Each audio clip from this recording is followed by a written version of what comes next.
Oh, it's Chris Avalon Unfiltered, bitch.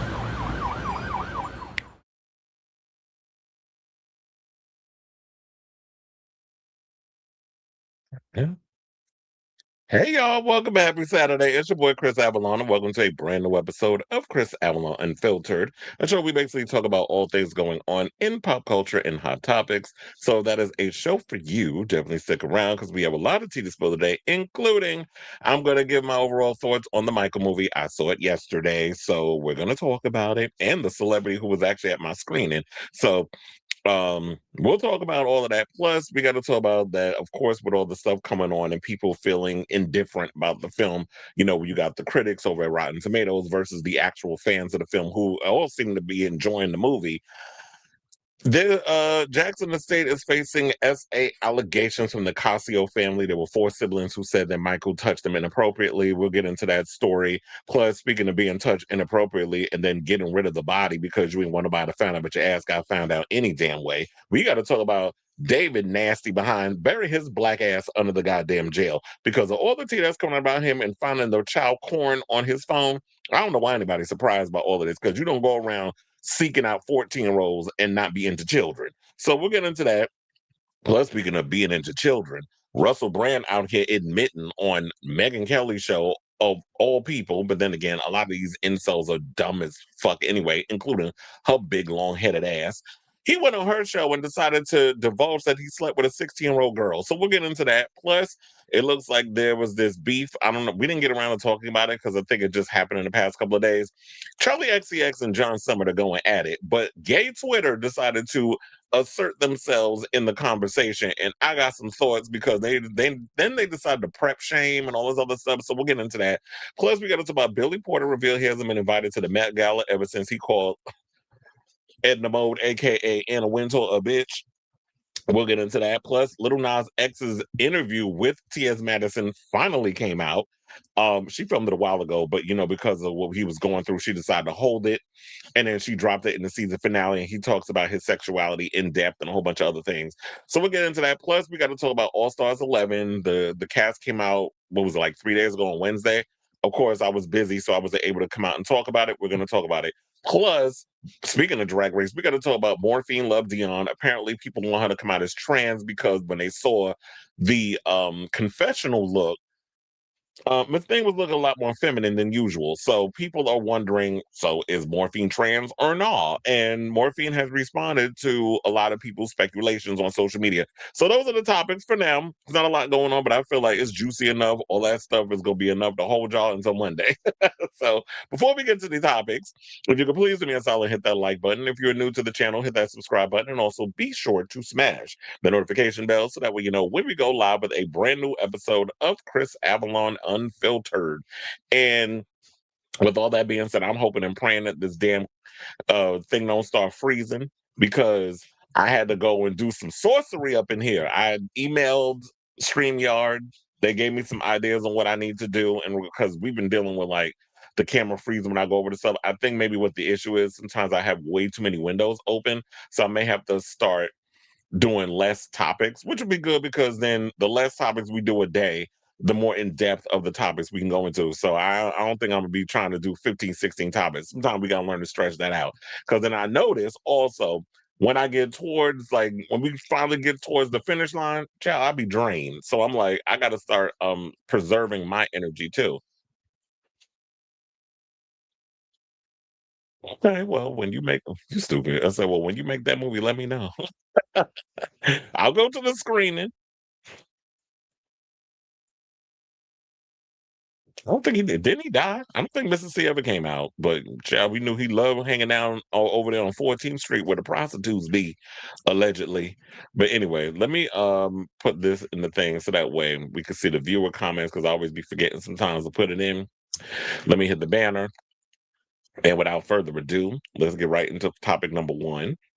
And let's talk about Michael. So yeah, I went to go see Michael yesterday because it was like I did my little video on it, and I did see a lot of people got a lot of responses, a lot of comments, all this stuff. I appreciate it, good, bad, and indifferent. I finally went around and seeing it. And my overall thoughts on the film, it's not a bad movie. I don't know what the hell these Rotten Tomatoes critics was watching, but we clearly was not watching the same damn movie. So when they were sitting there going 27%, or I don't even know what the percentage is now. If y'all want to Google schmoogle and let me know in the comments what the current Rotten Tomato score is, because I'm busy doing this. Um, Let me know in the chat what the current number is. But I don't know what the hell these critics was looking for. I don't know what they were in, like what were they expecting in regards of. I just need to know what why they voted the way they voted. But for the most part, if you want to feel nostalgic about the music, they definitely lay it on thick in the film. I was definitely tapping my feet and getting into the music. Got me running day tonight. Like when that song came on during the victory tour, child, I lost it because I love that old, that those old hits that Michael Jackson had back in the day in the 80s. Well, not even the 80s, it was like 70s, right? When did Off the Wall come out? So it was like kind of like that whole vibe or whatever. I was liking a lot of the nostalgia aspect. I think the little kid, I don't remember his name, the one that played young Michael, he did a phenomenal job portraying him, the dancing, perfecting his craft and all this stuff. Definitely enjoyed those scenes. I would have loved to have seen a movie with just them exploring the Jackson 5 aspect. And then we could have stopped it there. But they decided to go from like what was it, the 60s to like 1988, I believe, was when the cutoff period happened. So this was all, of course, before the first allegations of Michael allegedly diddling with children. Jordan Chandler, his father was the one who filed the charges, said Michael touched his son inappropriately. They did a whole settlement, that sort of thing. Which I know some people will be like, well, if Michael Jackson is innocent in the sexual allegations, then why did he settle? I don't know. I wasn't there. I'm not his attorney. I was not advising him on why he should have or should not have settled, but that's what had happened. If we get to a part two, because they did end it like it was some Avengers type shit, where they were saying, well, his story, and it's funny because it was like, remember Michael Jackson History, where he had that album that came out? So they were just like, his story will continue at the end, very Avengers style. So if this movie does well, which I definitely think it will, we'll get into the box office after I give my overall review. Um, I do believe that maybe they will make a sequel, but at this point, I'm just like, do y'all even want to touch that? Because one of my issues with the film, and I'm about to get into, I think, yeah, I'm gonna get into that now. One of my issues with the film was that they tried to make Michael too perfect. They Peter Panned him, even though there was reference a lot in the movie to Peter Pan. He was always reading the book. He was always referencing Peter Pan as the boy who didn't want to grow up, or whatever the case is. And I understand that that was a piece of who he was because he was denied a childhood because Joe didn't want to work didn't want to be a blue collar worker no more. So when he discovered that his kids had talent, he was working to death. They were like staying up late nights, probably missing school or whatever the case was. And Catherine, why you gonna have the kids miss school? They didn't go to school. And then she was very passive in the movie. First of all, I did not like Neil Long's portrayal of Catherine Jackson. She was too damn passive. She ain't really give much of anything. If anything, I felt like the my Catherine Jackson is always gonna be Angela Bassett because she ate down with that part. And I feel like that if people want a little more in depth of the whole Michael Jackson thing, go back to the American Dream miniseries that came out 100 years ago over on VH1. But if you're looking for some real depth, some real emotional, whatever, you're not going to get that from this movie. You're going to get the greatest hits of all his songs. You're going to get a lot of performances. They gloss over a lot of stuff. Oh, here's a scene of him going to visit kids in the hospital. Here's a scene of him going to Studio 54. They show the outside, they show the inside, but you don't see Michael doing nothing up in there, even though we know he dated Brooke Shields and Tatum O'Neal and was probably carrying up in that damn Studio 54 because nobody went to Studio 54 to hug a wall. They did not. Even though I wasn't even born yet when Studio 54 was around. But still, I know that if you was going to Studio 54 based on the story, and that's why I hated that 54 movie. Even though there was some pieces in it that I enjoyed, I felt like that was a whitewashed, watered down version of the whole Studio 54 era. The only time you get the real tea is from people who I know that actually went, that were of the nightlife scene and were partying in those days, and from documentaries. And I feel like there's so many documentaries and stuff on Michael Jackson. So if you really want to get in depth with all of that, you're going to get that from documentaries. You're not going to get it from this biopic because they definitely Bohemian Rhapsody this film, which shouldn't be a shocker because one of the guys that developed and produced Bohemian Rhapsody worked on this movie, went to the family, was like, oh yeah, we're gonna make this type of movie, whatever, whatever, whatever, and we're not gonna go a little too deep. Even though that we did hear the stories that they did try to go deep within the molestation stuff because they said in the opening scene, the movie was supposed to start with Michael in his in the mansion, lights flickering in the background, like the police lights or whatever, and police were coming into the mansion to search the home for any kind of child porn paraphernalia, whatever the case was, because that was around the allegations. And then we were going to flash back to when he was a kid until whatever point they were going to lead off, which would be covering the trial and the other stuff. They had to scrap all that because apparently people didn't read the fine print where they were like, you cannot, part of the agreement of settling with this kid, you cannot mention this trial in any shape or form. So they had to scrap all that. I don't know how the estate missed all of that because that was just a wasted opportunity and wasted money. So the Jackson estate had to come in, find the use their own money to do the reshoots, which I also heard this. Antoine Fuqua was apparently he left the film during post-production because he grew exhausted of the seemingly endless updates and changes that need to be made to the film due to ongoing legal issues and requests from the Jackson family.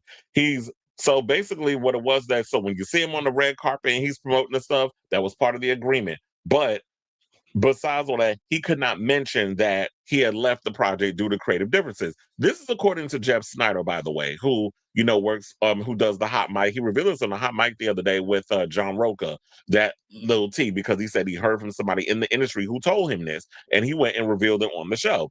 So it definitely feels like the movie was disjointed in a lot of ways. And I saw like a lot of people was just, again, you enjoy all the performances and all the stuff. But to me, it's like that's all a cover up for a weak script. Now, is there no plot or no story? Yes, there is. I think the story mostly, and you can find it in there if you're actually sitting and paying attention, which I was paying attention and going through it with a fine tooth comb. It was like, yeah, I was enjoying the performances and everything. But what I felt like the story was okay, so Michael was dealing with a lot of the stuff from his father, always getting on him, knew he was the cash cow, knew that he was the most talented out of all the bunch, and kept trying to always badger and Michael, oh, you gonna abandon your family, you gonna abandon your father, you gonna abandon all of us because you want to go off and do your own thing and have your own aspirations, which as a grown man, you should be able to do that. So you always cut themselves and attach themselves to the family, didn't want to leave home because he felt this obligation to everybody. But then on the other flip side, he wanted to go off and do his own thing. And Joe kept hovering that over his head, according to what we got in this movie. And finally, at the end of the movie, during the victory tour, is when he stands up to his father and is like, oh, yeah, this is the last time I'm ever going out and performing with the Jackson Five. I'm going off and I'm going to do my own thing. I'm paraphrasing, but that's what he said. And then here this man coming like the scene and What's Love Got to Do with It when Ike Turner popped up in Tina dressing room with the gun. It was definitely given that with that scene. How you gonna turn your back on your family? That's the last time. Why you say that on that stage? And then Michael walking, just going on. And then of course we transition to later on when he's on stage and he's performing, a lot of his solo stuff. Where you got the Jerry curl with the ponytail and all that other stuff. So it definitely goes in that Bohemian Rhapsody territory where the last 30 minutes of the movie, it's a big concert.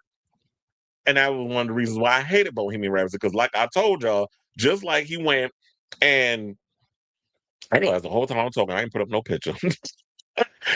Just like the last time um with Bohemian Rhapsody, I always felt like they kind of queer washed his storyline. I mean, I get that, there were implications that he was bisexual, he was into men, but y'all glossed over the same sex stuff until later on when he ended up with AIDS. Then we want to acknowledge the gay stuff, which kind of plays into gay is bad, AIDS, you're gonna die, all that other stuff. But we planned this whole thing that he loved fish the whole damn movie. So that's what kind of irritated me with Bohemian Rhapsody. But I will say this, I enjoyed Michael more than I enjoyed Bohemian Rhapsody. So if you want to go for the performances, the greatest hits, all this stuff, definitely go see the movie. You will have a good time at the box office, but you will notice the weak script. And John Branca who I believe produced the film. He's played by Miles Teller. That was I mean, I like that performance. The thing that also annoyed me, because even if you don't want to focus on the sexual abuse allegations, all this stuff, which they didn't need to, in my opinion, in this film, if you're gonna make another one, focus on that in the second half. But it'll be interesting to see how they touch that.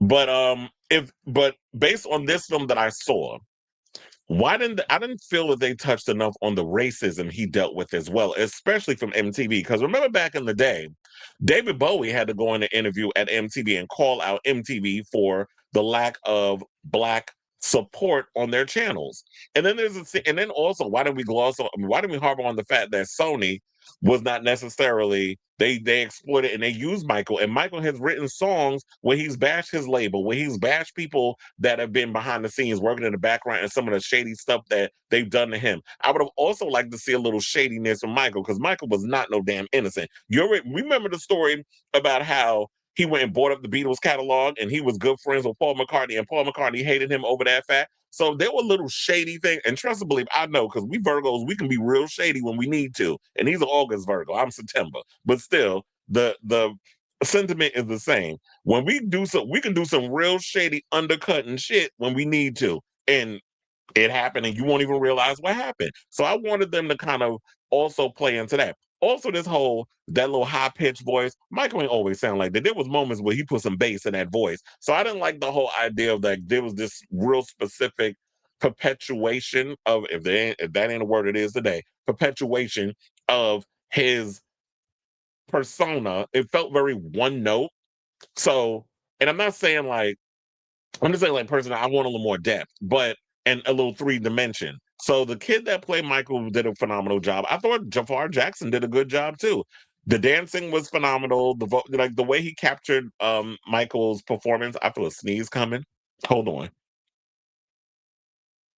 Okay, it went away. I was like, what's coming? But I feel it coming. I feel it coming, babe. Okay, anyway. So yeah, Jafar Jackson, I thought, did a phenomenal job. The reenactments of the stuff was great. Although I'm like, child, I could have just went over to MTV or YouTube. Fuck MTV. I went over to YouTube and pretty much pulled up the Thriller video, the behind the scenes making of it. Some of the interviews that he's done where he was putting the records and stuff together. I did find the scene cute when Suzanne DePaz saw the Jacksons perform, and she invited them to the studio to meet Berry Gordy, and Berry Gordy was actually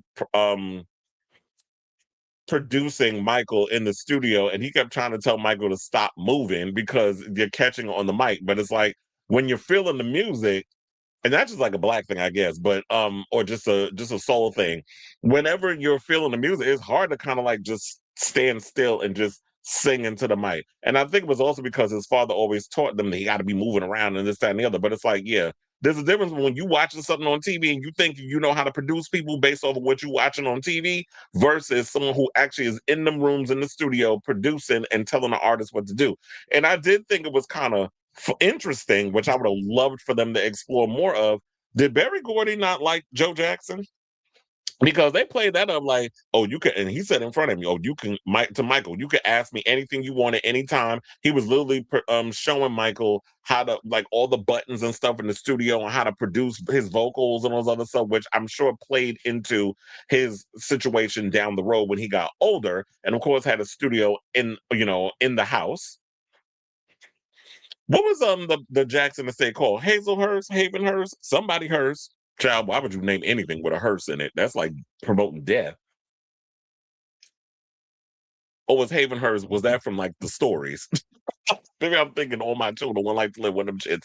But so yeah, they was playing that up, and it looked like Joe didn't like that. The fact that Michael was taking more to Berry Gordy, and Berry Gordy was coming across more as a father to him than his own father. So there was little things that they were playing up in the film, and there was a lot of things. It's hard to get into because I don't want to spend like an hour talking about this, but there was so many little things in this film. I'm like, you know what? I would love for them to explore that more. Oh, I would like for them to explore that more. It just felt like y'all were just glossing over everything, and I get it because Michael's career has started in the '60s and ended in like what, the 2000s. So he's like, his career spans like I'll say 5 decades.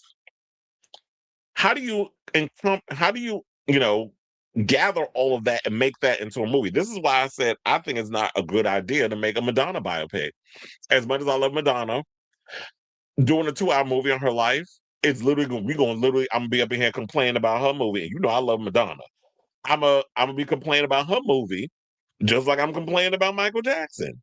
Oh, they glossed over this. Oh, they glossed over that. They didn't focus too much on this. They didn't like what is going. And then now she trying to water down her whole. And because she want to be heavily involved, then I'm gonna be blaming her. Oh, now she trying to gloss over this and don't want to put this in there. And this happened during this era. Why didn't you explore this? So I always feel like if you're gonna take on people like that, what you need to do is you need to focus on. I think a series would work. I think if they gave us a Michael Jackson biopic series, 8 parts on Netflix, I think that would fan over better. But I get it. Y'all want to see this in the theater. You want to have it in Dolby with the surround sound. And don't get me wrong, I saw it in Dolby. In Dolby, it sounds so good hearing the music coming through your ears and watching on that big screen. So if you get to experience it, I would say, I mean, I don't know about IMAX. I don't know if that's going to fare any better, but for me, I'm all about sound quality.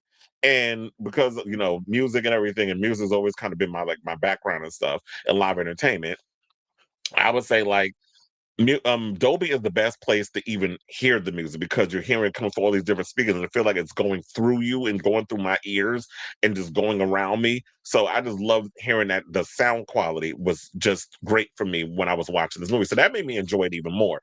So to wrap this up, I do want to say that Coleman Domingo went on, what was it, NBC in the morning, and basically talked about the allegations that Michael Jackson biopic is whitewashed. And so here's the thing. I got to give it up to co-anchor Craig Melvin because he's shady. Craig will be up in there. He get these celebrities gooped. This is like the second time this year that he gooped a celebrity. First one was Nicole Scherzinger. Remember Scherzinger? Scherzen Scherz. What is her name? Nicole Scherzinger. Jesus. Nicole, remember when he gathered Nicole Scherzinger? Was like, why is there only 3 of y'all? Last time we chatted, it was supposed to be 6 pussycat doll. And she was up there stuttering, and couldn't even come up with a thing. And got stumped, and one of the other girls had to bail her out. Stirs, remember, united and all that crap that they said that nobody bought. But child, quiet as kept. We don't remember them other girls anyway, so we good with the 3 we got because they background dancers anyway. Oh, that was another thing. Speaking of background dancers, because I'm gonna get to the Craig Melvin thing again. Before I forget, that's the way they treated the brothers in this film. That was my issue too. I couldn't tell Tito, Randy, Marlon, Jackie, Dramatically, I know Dramatically come later. I just want to say the name. But you couldn't tell which one of the brothers was which. They literally were treated like Michael Jackson was always meant to be a solo star, and then y'all had everybody in the background just being the band. It felt Selena Elos Dinos, but the difference is at least we knew AB and Suzette and the rest of them up in the Quintanilla family. They all had personalities, even though they was a part of the band. That's why Selena is such a good damn movie, because they covered everything, the flaws and all the things that she was going through. This movie, it was a little too Disney-fied. And that was my fear going into this film, and they proved me right with that. But overall, like I said, the fashions, the scenes, the performances, Jafar, the little kid that played young Michael, did a phenomenal job. But I just felt like the young Jackson kids could have been fleshed out. Child, I even made a joke. I was like, even though Reby ain't even in the damn movie, Janet and Reby's not in the movie. We already discussed the whole thing about Janet in a previous video, but I'm like, damn, where Reby? At least they should have had her sing Centipede, because when the centipede is hot, you know, I don't know what happens when the centipede is hot. She said it in a song, but I don't remember the rest of the lyrics. So I would have liked to. Like, what was going on with Riri? I mean, maybe she didn't want to be in the movie either, but y'all could have just had them sitting at the table or walking by in the background or whatever, like Janet standing next to her mother in the kitchen sink while she washing dishes. Y'all could have came up with something. We ain't saying you got to mention them. Like we could see them. Okay, there go Riri, there go Janet. But y'all had Detective Latoya all up in that movie, even though Latoya did make allegations about her father touched her inappropriately, and she said Michael was a pedophile. Remember that? So yeah, to get back into the thing with, so I just want to bring that up before I forget. I didn't like the way that they didn't even give the brothers any depth. And when Michael went off to transition to be a solo star because he didn't want to be a part of the Jackson Five anymore, he wanted to go solo and do his own thing. I would have loved to have learned how they felt when Michael decided to go off and do it because Michael's out here busy trying to find his identity because he was the lead singer. He knew he had a little more because the way he was raised up to believe that he was the greatest.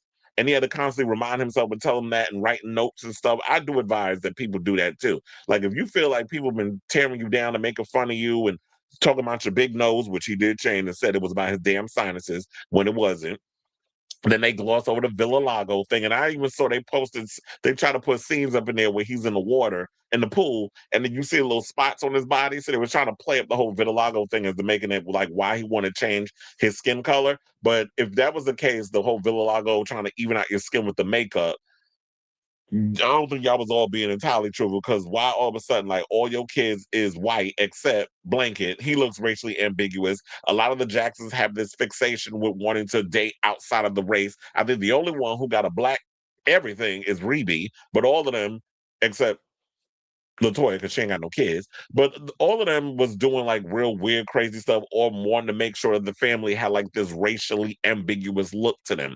Not saying that's a wrong thing because look, I'm a child of mixed race. But we don't sit and throw black people under the bus in order to, have a little like to prop ourselves or them up because of the overall racism you had to endure growing up. So that was kind of like the issue for me too. Like I was saying, is like I just want a little more of the relationship with his brothers fleshed out, not just some scene of him showing up with Twister and to my y'all want to play Twister? And then Michael, we grown, we moving on. Like we ain't got time to be up here playing Twister. We all got girlfriends, we got lives, we're gonna go out and party, but you want to come and play some damn Twister. So he ended up playing Twister with a CGI bubbles in his room. So that's another thing. I did see an article where they said, "Where's Bubbles today?" I didn't read it, but I did not know Bubbles was 43 years old. I'm like, and still alive. Shout out to him. They be aging. These mammals be aging like us. But anyway, to get into the thing because I keep getting sidetracked with other things. So Craig Melvin noted that the film ends in 88, as I said earlier, 5 years before the first allegation was leveled against Jackson. And he said, what would you say to folks who see this and believe the film whitewashed that part of Jackson's legacy?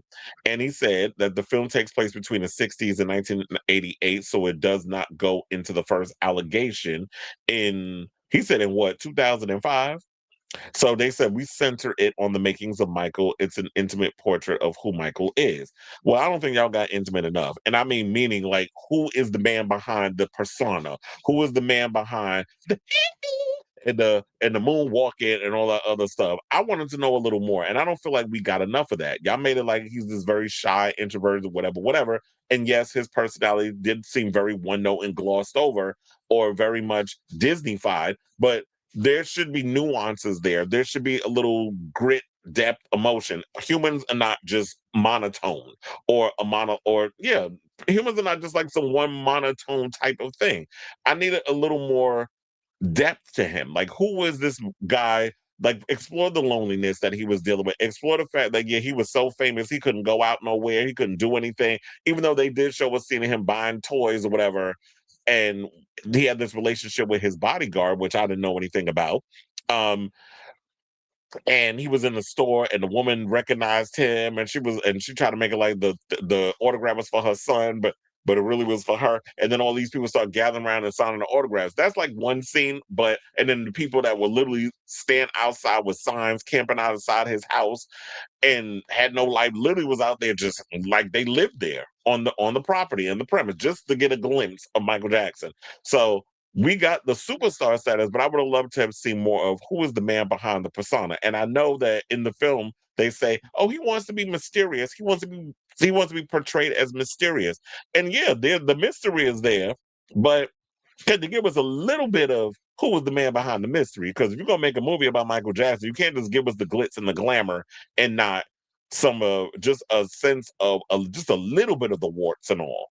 And by the warts, I'm not meaning we got to get extreme to the point of yeah, we got to cover the SA allegations. But if you're gonna make a sequel and y'all alluding to that, you're gonna have to go there. So, family, if y'all want to sit up here and try to gloss over some things, if that's not what, if y'all don't want to go deep, if you don't want to go into the deep end of the ocean with this situation, then don't make a second one. Leave the people hoping and praying that we're gonna get one. But if you're not really gonna go in depth on who Michael was and the allegations and all that stuff, then in the sequel, because that's not what we was gonna get with this. And I think that's why people are reviewing it the way they're reviewing it, because they were expecting to get the stuff and then hearing the rumors on the allegations that was cut, that whole trial and all of that was cut from the movie.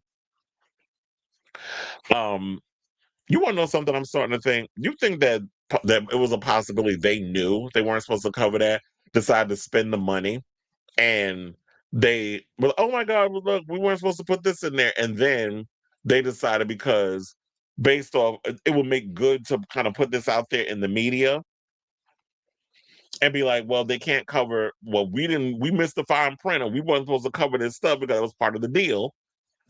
And so that kind of lets them off the hook where it's like, well, they should have covered this, they should have covered that. And then people go and say, well, they tried to, but this is what happened. So I'm wondering, because you know me and my cynical side, I always be trying to see like with Devil's Advocate, if that was kind of like the stunt they were trying to pull, they knew they couldn't cover that, but they decided to go in and do that anyway. So yeah, that's what Coleman said.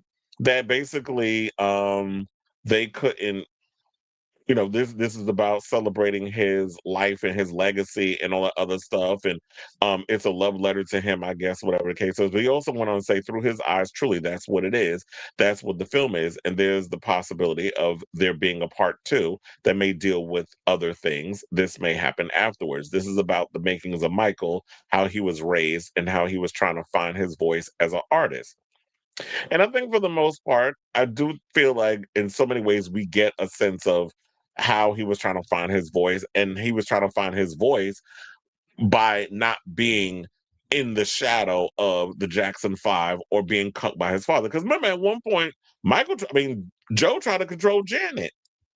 Joe tried to control and tell Janet what type of music she was doing. And yeah, the music was flopping until she decided to cut ties have her Joe Jackson moment. And she came out with the third album, Control, and that's when her career blew up. And it's no shade. I love Michael, but I'm a Janet fan. I think more so. I like Janet more than I like Michael. And it's like, yeah, we love the moon walking in the glove and all that stuff. And yeah, they do cover the whole burn situation where he got burned by what was it, the Pepsi commercial, which his father forced him to do because he was off doing his own solo thing. So he made this deal behind his back with Don King. So they get into that. And I was sitting there wondering if Don King was alive, would he been upset that he was portrayed in this movie the way he was portrayed? Because he was making him like he was a Joe, and even though it was kind of like a brief situation, they did play him up like he's sort of like a snaky, conniving type of promoter.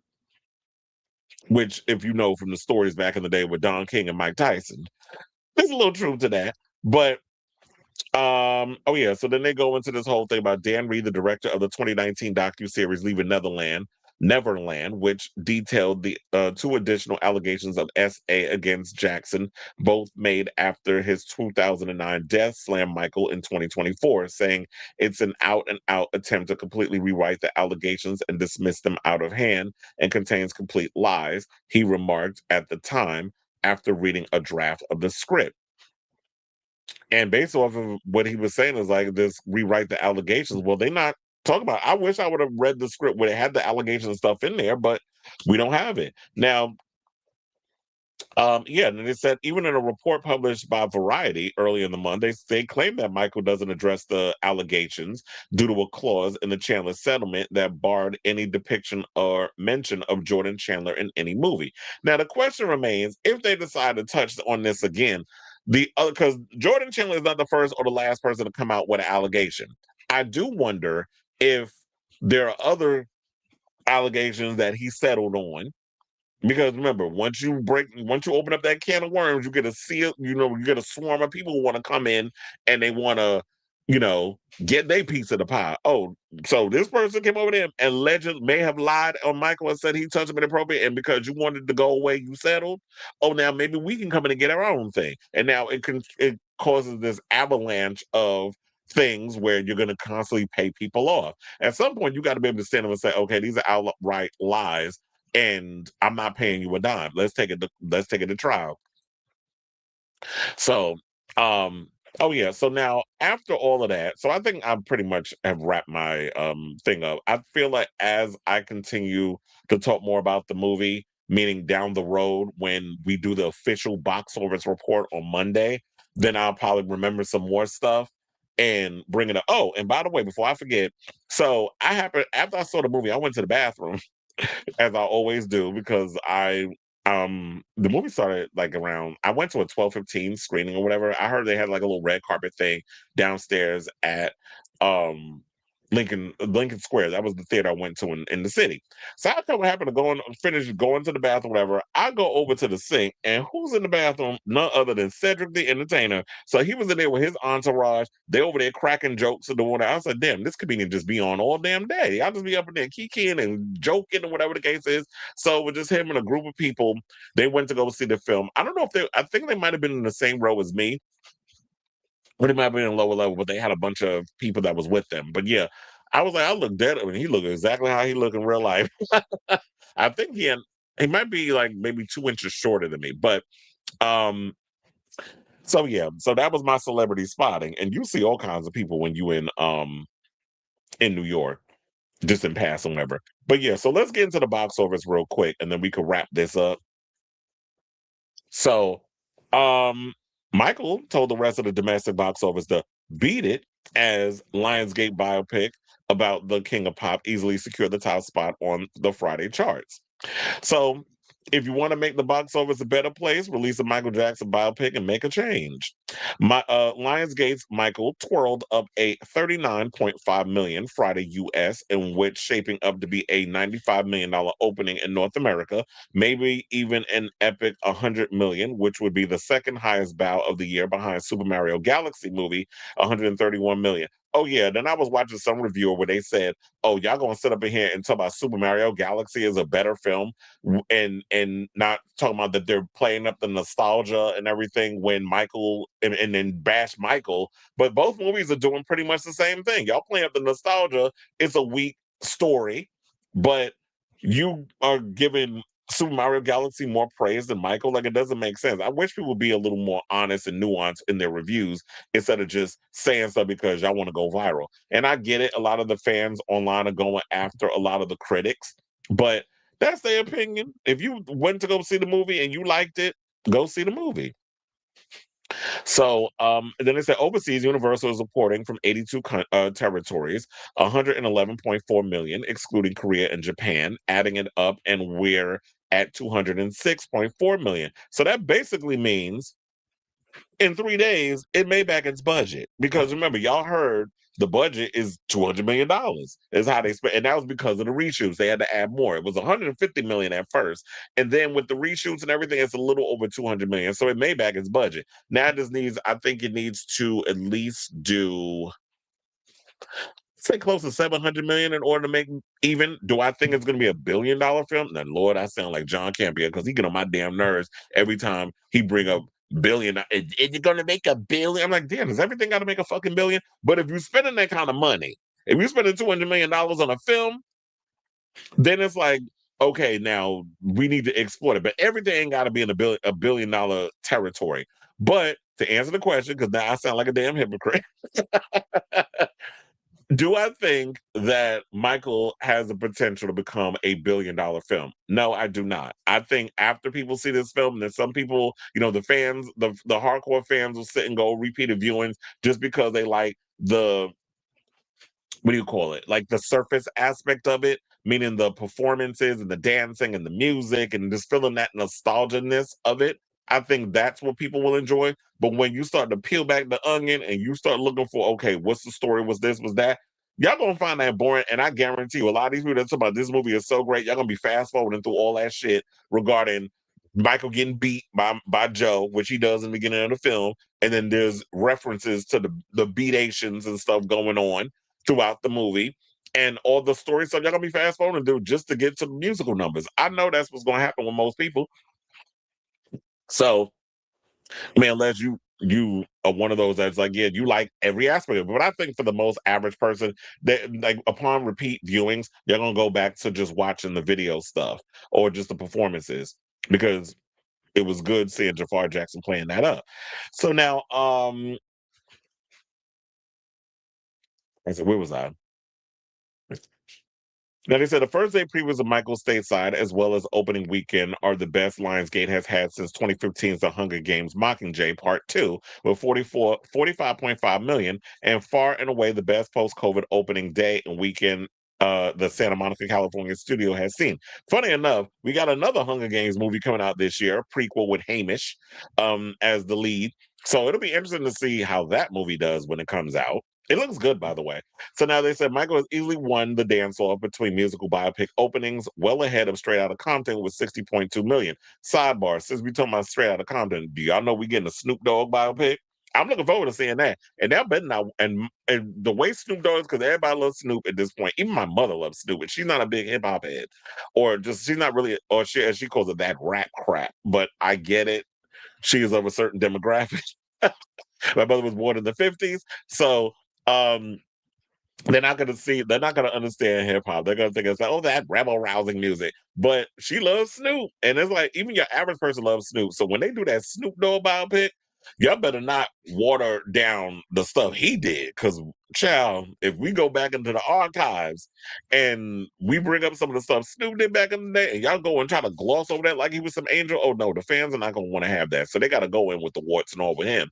So I just want to let y'all know in case y'all didn't know about that. But now they said also is the biggest opening ever for director Antoine Fuqua, far ahead of Equalizer 2 with $36 million. It's also the biggest opening for producer Graham King, ahead of both World War Z with 66.4 million and Bohemian Rhapsody with 51 million. I already told y'all to think about Graham King allegedly coming in and shooting the rest of the movie because Antoine Fuqua and a lot of the behind the scenes drama he stepped away from the film, as well as screenwriter John Logan, best in the 2000, double oh 007 title Skyfall with 88.3 million. Now, big cheers here for Lionsgate Motion Picture Group chair Adam Fogelson, who got this tentpole across the finish line amid the legal snafus with the estate and the dramatized accuser, as well as the third act reshoots.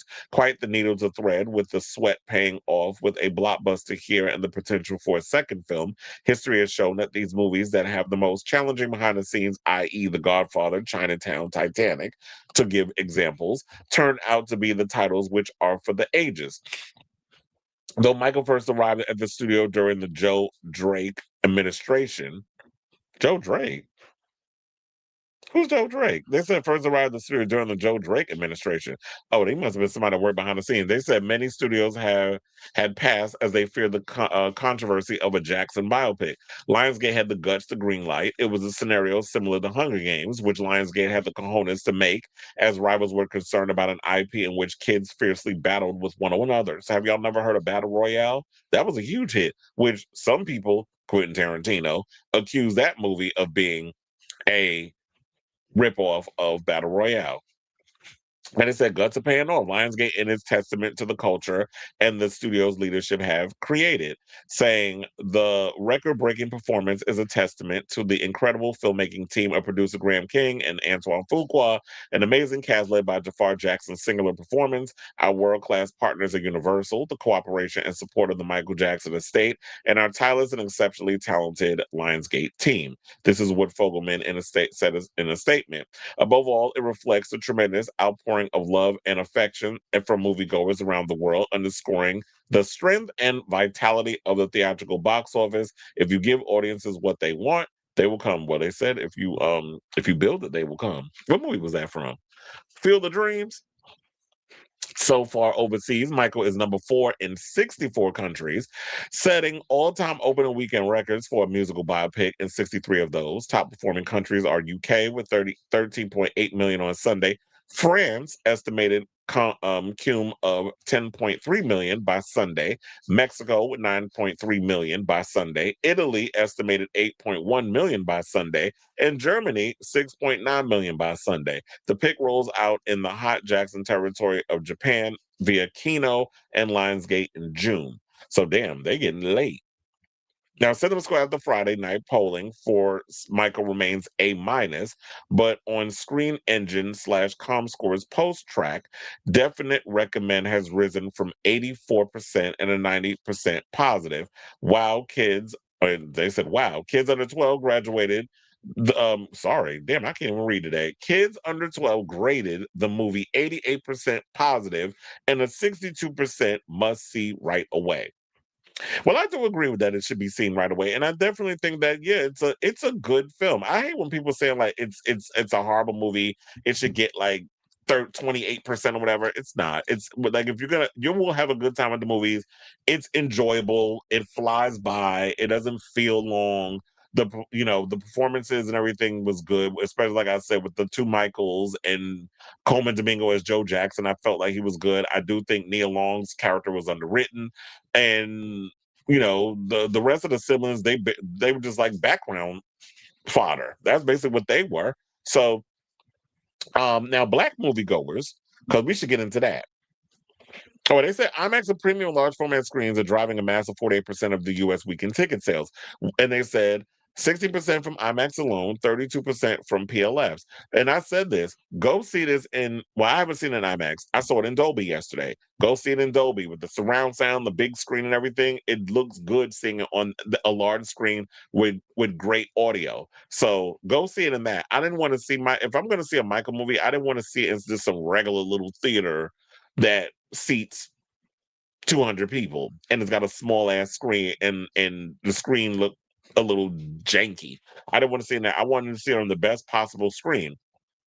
Now they said black moviegoers are still, of course, are still leading with 38%, followed by Latino, Hispanic at 26%, Caucasians 24%, and Asians at 6%. Still a very female-leaning movie at 61%. Broken down demos are women over 25 at 41%, 92% positive. Men over 25 at 24%, 89% positive. Women under 25 at 20%, 93% positive, and men under 25 at 15%, 84% positive. So it's doing well. People are loving it.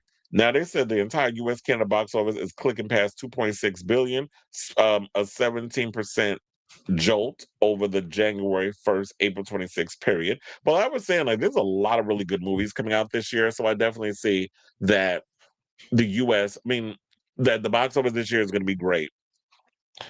I don't know what's going to happen with Warner Brothers because now with the whole Ellisons and that correspondence dinner, you saw Glasses, Barry White's, and all of them up in there. So yeah, CBS was up in there kissing Trump ass per usual. Um, that's going to be a mess, and obviously still trying to put the kibosh now. Fingers crossed it doesn't happen. This Warner's merger, but overall, Michael was good. Go see the film despite its flaws, and I think I told y'all what the flaws was. I ain't gonna go through it again, but yeah, I felt like flaws and all, it's a relatively good time at the theater. So go see the film in the theater. In Dolby, preferably. Or if you want to see it in IMAX, go see it in IMAX. But don't go see it in just some old regular theater like an average person who doesn't give a fuck about quality of film. So I say all this to say, what do you guys think of this story? Did you see the Michael movie? What are your overall thoughts? Did you like it? Did you not like it? What were the things that you hope that they would have focused more on? I was not expecting to do like a damn near probably over 30-minute video on it, but when you talk about Michael Jackson, we have to break it down on all the nuances and things of that nature. So I definitely want to hear from y'all. Let me know what your thoughts are on this story in the comments down below.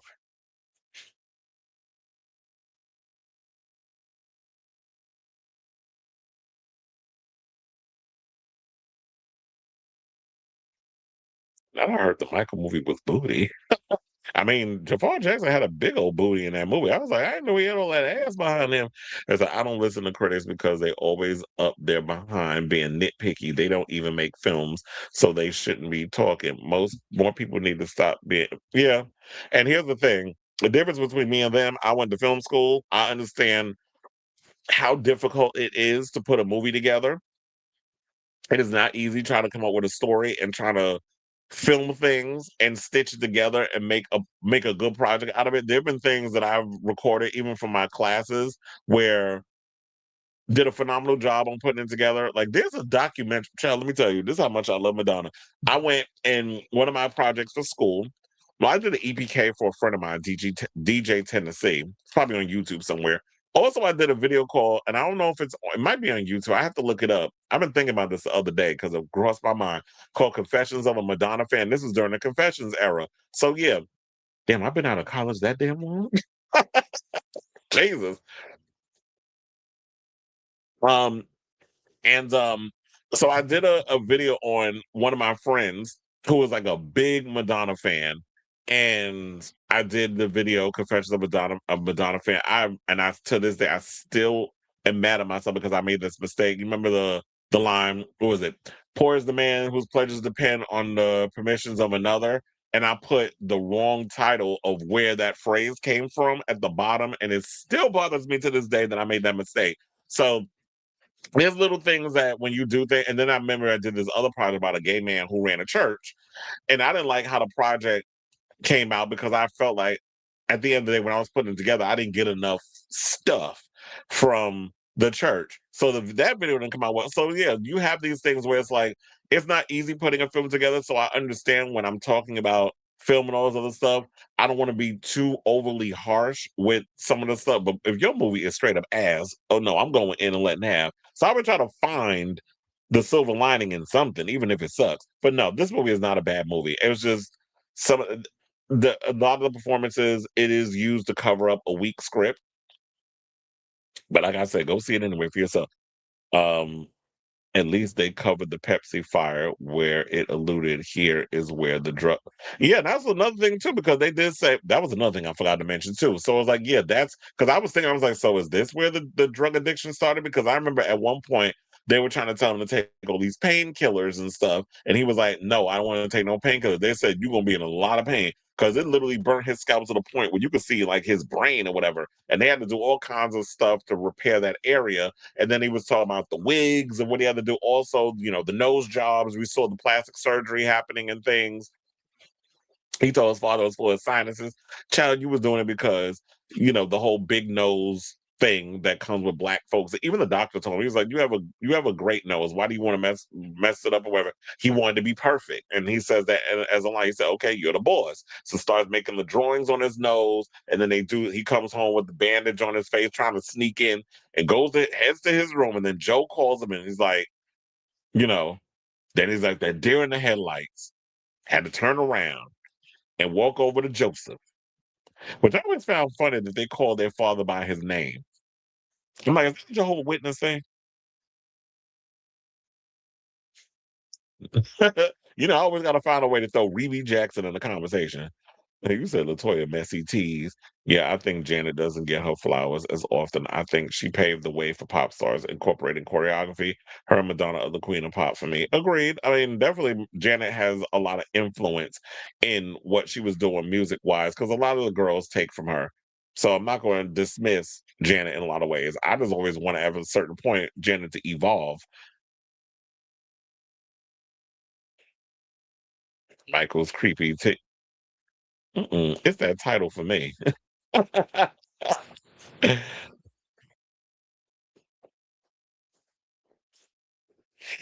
He said, I think people prefer 12 to 15 episodes. Only reason why they do big screens is because the Oscars. The Princess State also whitewashed the Netflix series. Oh, and yeah, we ain't even getting that. So, yeah, but here's the thing. When you look at this movie, well, you're saying because of the whole Oscar thing, it's no shade Lionsgate, but there ain't no Oscar buzz gonna be around this movie. And if it is, I'm gonna be shocked. Because to me, I felt Coleman Domingo as Joe Jackson was a little too cartoonish. So, yeah, he was playing up the parts of being like the asshole father, but I was rolling my eyes so many times during that performance, and more like you're just being borderline annoying the way they was playing him up. Jafar Jackson, the way he did bring a little nuance and vulnerability to Michael, I definitely thought he was good. Who knows? Maybe he'll get a nomination, but I can't see this movie get any kind of Oscar nomination except for maybe visuals or whatever the case is. I don't know. It's too early to say.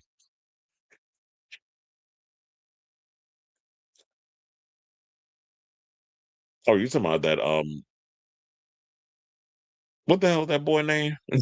Prince was abusive. Oh yeah, remember hearing stories about Prince. Not the actor made you queef. But anyway, so yeah, we have that Michael stuff that we talk about. We got to get into this other stuff because while everybody running around talking about the allegations and it wasn't brought up in the movie, this story has recently come out courtesy of I think it was Variety.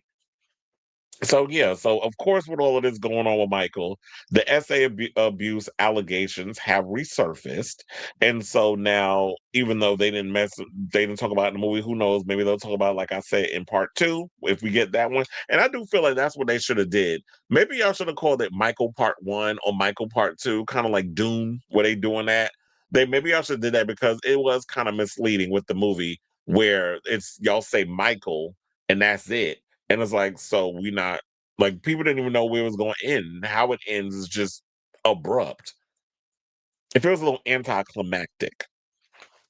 But this isn't anticlimactic because it's still ongoing. Now, Michael Jackson's estate is facing a new wave of M word allegation. You know, we got to be careful when we say things on YouTube, but you know what it is. The allegations leveled at the late pop star, this time from four siblings from New Jersey who say they were groomed and abused for years that many handlers in Jackson's entourage willingly enabled it all. Now, the lawsuit of the four siblings, three brothers and a sister, were filed in February in LA federal court. It gained attention on Friday after the plaintiffs gave an extensive interview to the New York Times about the alleged abuse and legal manipulation that the family claims they endured at the hands of the Jackson estate long after the superstar's death in 2009.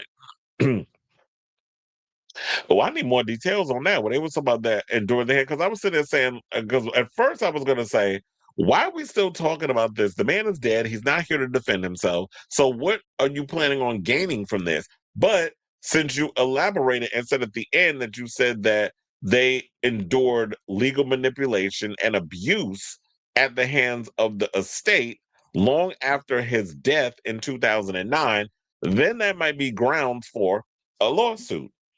So now the complaint names the Jackson estate and the attorneys who lead it, John Branco, who is portrayed in the movie by Miles Teller, and John McLean, the private investigator Herman Weisberg as defendants. The complaint asserts that Weisberg and the lawyers affiliated with Jackson were falsely presented to the Casio family as representing their interest in negotiating a settlement with the estate. The complaint includes disturbing details of alleged abuse committed while Jackson was traveling in the U.S. and abroad on concert tours. It alleges that Jackson also abused the four siblings in their own home in New Jersey when Jackson was visiting with his own children. And there is a picture of Michael with the family. I should have put that picture up for y'all to see. Michael and the family and Prince back when he had blonde hair looking like Gage from Pet Cemetery. That's how blonde his hair looked. I don't even know if was he dyeing the kid's hair, whatever. Now reps for the estate are calling the suit a desperate money grab and shakedown attempt, which is always what they always say when it comes to not just the Jacksons, but everybody. Whatever it comes, it's a shakedown.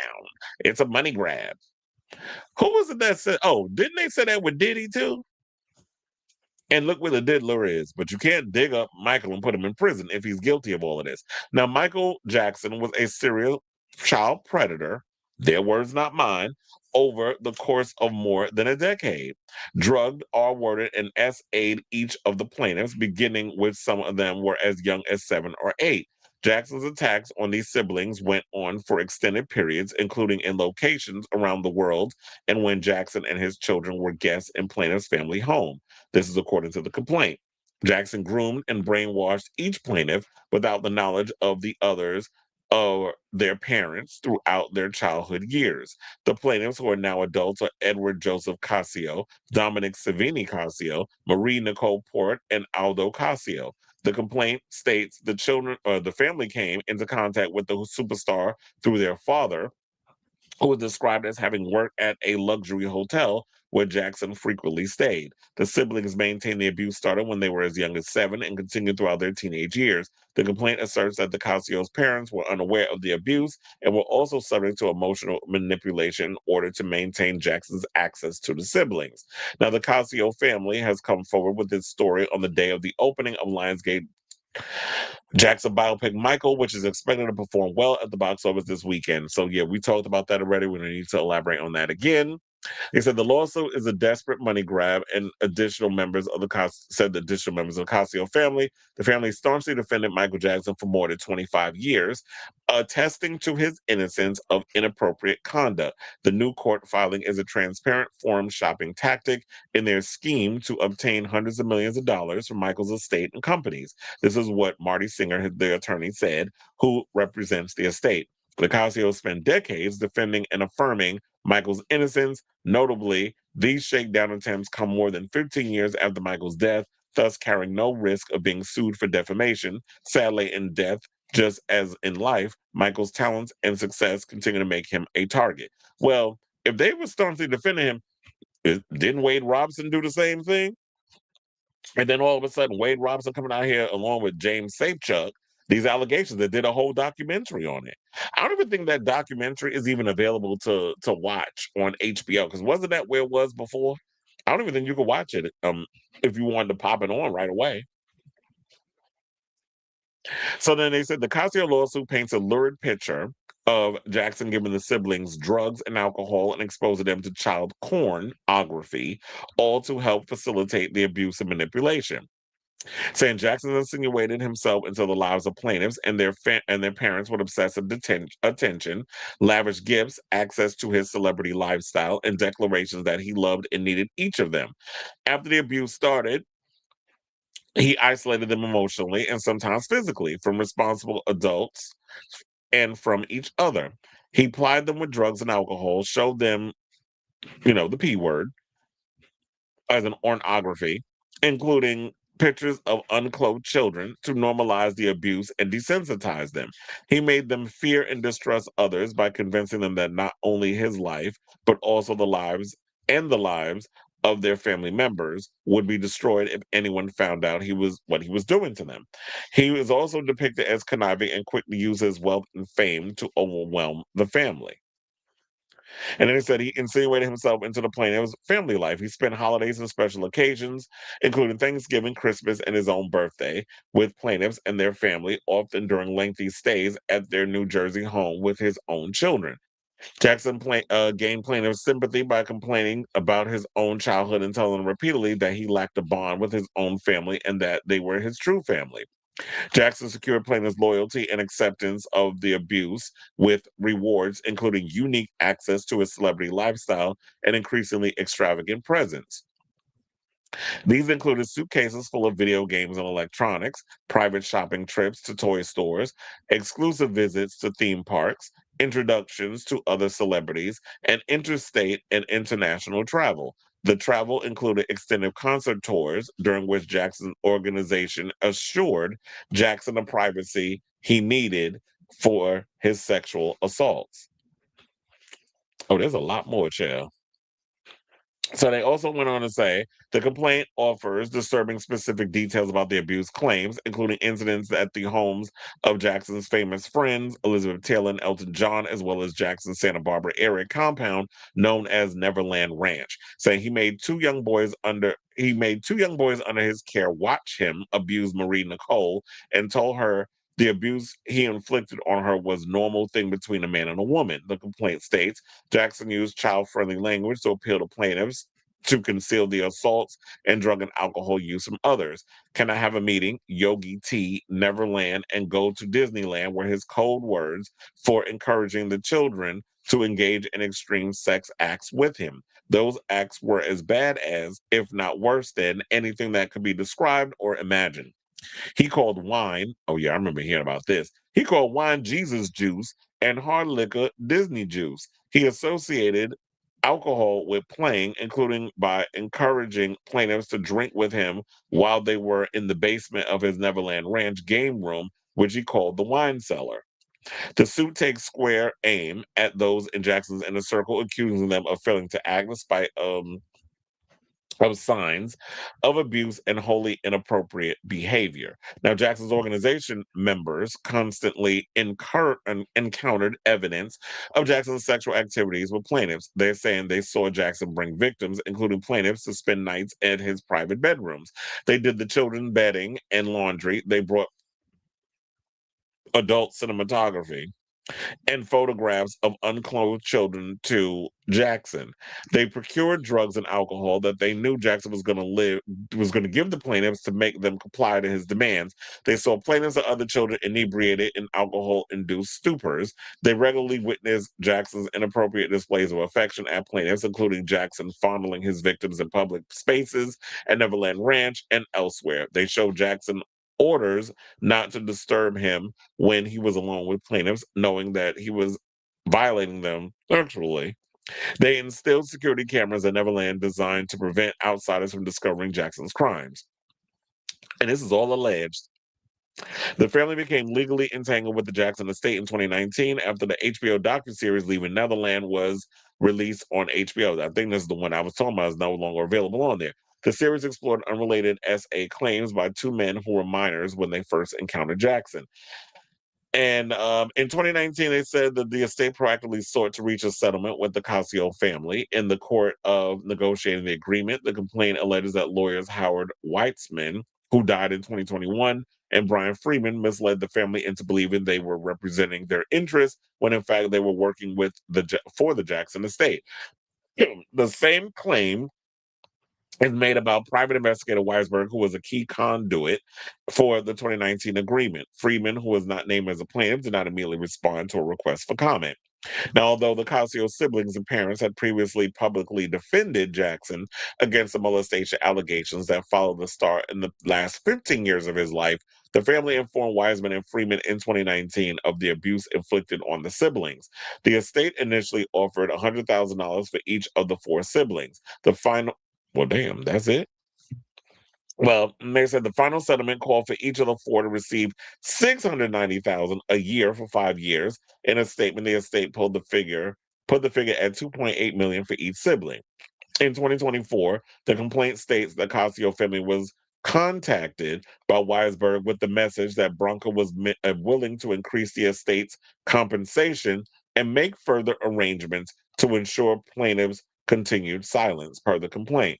After the family retained outside counsel in 2025, the Jackson estate filed a legal petition to compel arbitration with the Casios. As part of the filing, I should say, the Casio family maintains that the estate violated the non-disclosure agreements of the 2019 agreement, or the non-disclosure terms of the agreement.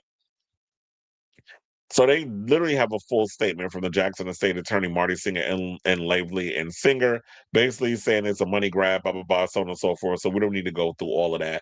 But at this point, um, honestly, I do not know what to believe at this point. Um, Michael is not here to defend himself. I just don't see what they're going to get out of this. Like, is it a pay me for my pain situation? I mean, is that what we're going for? Or is it like you want to let people know the type of monster, according to you, that Michael was. And it's funny because it's like I said before, when we watch the movie, you don't get any inclination that there was some dark side to Michael. And that's something that they need to, I don't know, maybe they'll address that in the next movie, whatever the case is. But literally, this is a whole he said, she said situation. Hold on, because I'm trying to pull up this damn picture, but um of the Casio family with Prince up in the picture. That's why I was literally like working on that while I'm trying to give my overall thoughts. But when I was trying to convert it, damn thing's taking too freaking long. But hold on, let me pull that up so y'all can see this picture that I was talking about. So yeah, it's this one, and right here in the blonde, you see that's supposed to be little Prince Michael Jackson, and then that's the rest of the Casio family. So yeah, like I said before, it's like it's literally a he said she said thing. It's your word against theirs. I don't know what is gonna happen with this whole thing. We'll see how this all plays out in the courts. And it's sort of like even down to the movie where everybody was expecting them to even talk about the alleged allegations. I don't know what to believe. I mean, it's always he said, she said, or he said, he said type of situation. So it's just I don't know. I just maybe we go with our gut, go with our opinion. I don't know. I like the music. I like Michael Jackson.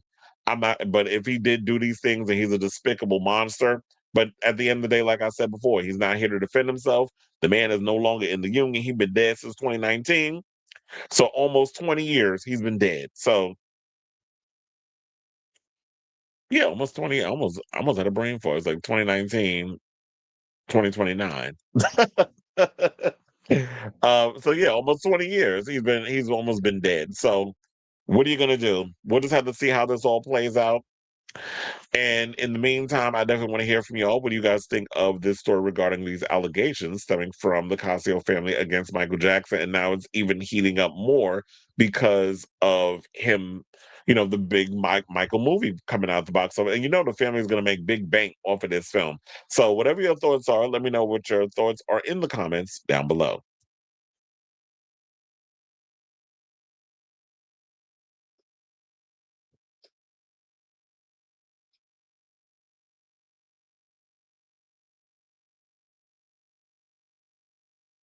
That's a good, yeah, you said where were the parents and all this when they were growing up?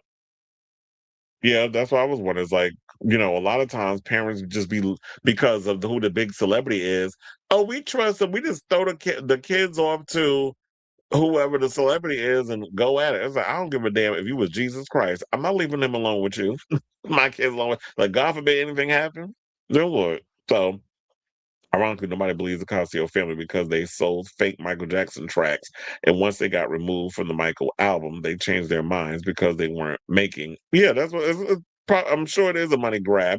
They're not going to walk away with anything. But now they told me they were going to settle. My thing is, if y'all know that Michael was innocent, stop giving money away. Stop settling because it gives it. The perception is it looks like you're guilty.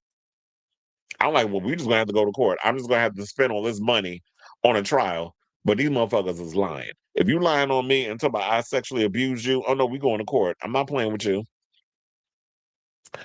My ego gonna be as big as Blake Lively's. But except I'm not an asshole like she is. So I know he was accused when he was alive and proven innocent. But why after he's dead? I mean, when it comes to these celebrities, nothing surprised me. Yeah, that's what I said. I don't even. I'm not surprised by anything anymore. You said a fan sued Sony with and the estate over fake Michael Jackson tracks. The Casio tracks were found to be fake. Yes, he was. Child, I've been telling people that for years. I was like, Wade Robinson was out here messing with Britney, and it took until she wrote it in a book for it to be confirmed. I was like, girl, we knew. I've been shouting that for the. I said the reason why that whole thing happened around the Crimea River era. I was like, yeah, because it was allegedly Wade Robinson slept with Britney. But then we come find out the real story that Justin was the one running around laying low and spreading it wide because he was, becoming this big superstar. His ego became the size of Nashville, and he decided to go off and wanted to kind of be, Mr. Faux Shiz, and hook up with whatever girl was throwing coochie at him. And it's thought because Brittany was this Southern belle that she was going to just take whatever. Speaking of which, maybe we need a because I want to show you I got the book.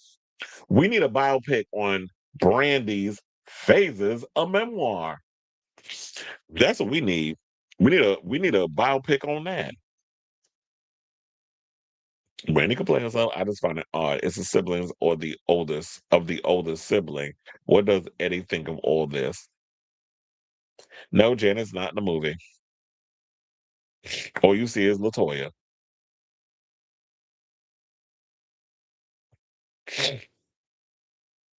All right, y'all. So now we got some more messy SA news. Let's get into this David story. So more stuff came out. They did an autopsy, found that there was some significant amount of stab wounds that was on this young girl's body, Celeste Rivas Hernandez. And now they're talking about that they found, and I'm not surprised by this at all, because if you out here seeking out and hunching underage girls as young as 14, then would you be surprised that you would find child adult cinematography on their drive, be it a phone, a laptop, plugged in at home on a desk computer and all that stuff? Like, I'm not surprised by this at all, but let's get into the tea. So David sat impressively in a impassively, sorry, because I was saying impressively. I'm like, how else was he going to sit? Impassively in an LA courtroom Thursday as a prosecutor revealed his iCloud account obtained by investigators. And once y'all be deleting stuff, it still be up in there, contains a significant amount of child pornography. Now, despite the bombshell announcement, the platinum selling. First of all, I couldn't name not one damn song this man sold, but they said he platinum. So the platinum selling rapper born David Anthony Burke and his lawyers signaled they're still pushing for an immediate preliminary hearing in his first degree red rum case. The judge then set a follow-up hearing for April 29th to go over evidence production. The first day of his preliminary hearing, a mini trial that will review evidence in open court, is set for, well, they said was set. So was that past tense or no? But it's May 1st, which is literally coming up this week. Saying it's been an informative hearing, Marilyn Bednarski, a defense lawyer, told the court as her client watched while wearing an orange jail uniform, his left wrist shackled to his chair. Berg spoke only to consent and intermittent interruptions of his preliminary hearing, allowing the court dates and the court to address other pending matters. His other lawyer, Blair Burke, placed a hand on his shoulder before Judge Charlene Olmedo warned Burke not to miss the morning bus from jail for his not to miss the morning bus, child, for his next hearing. The clock is ticking on his right to a preliminary hearing within 10 days of being charged.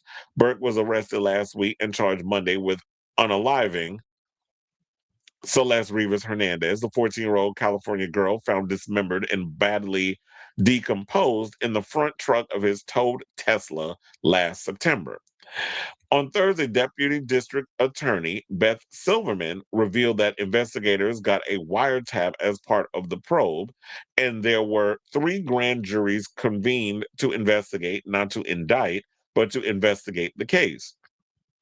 She said the panels were held in November, December, and February, saying, quote, there is a voluminous amount of digital data in the case. She said, adding that despite 5 weeks of work, LAPD investigators had uploaded only about 30% of their evidence to a system accessible to the defense. Saying, quote, today is exactly 1 year since the death of Celeste, and based on that, we want this case to proceed quickly. This is what Silverman told the court. Once the defendant reviews the discovery, we'll be eager to set the case for the trial within a 60-day period as well. Now, on Wednesday, the LA County Medical Examiner released a long awaited autopsy report concluding that Rivas died from multiple penetrating injuries to the upper abdomen. The 26-page report describes 2 stab wounds, one to the right abdomen and perforated that perforated the. Oh, wow, all of a sudden I cannot talk today. Okay, let's try that again. Now, the 26-page report describes two stab wounds, one to the right abdomen that perforated the liver, and another to the left chest that penetrated their intercostal space. The cause of death is multiple penetrating injuries. The matter of death is classified as a homicide. And this is according to the statement, revealing that the cause of death was determined back on December 9th, 2025. Damn, that's my grandfather's birthday. Toxicology testing found a low level, may he rest in peace.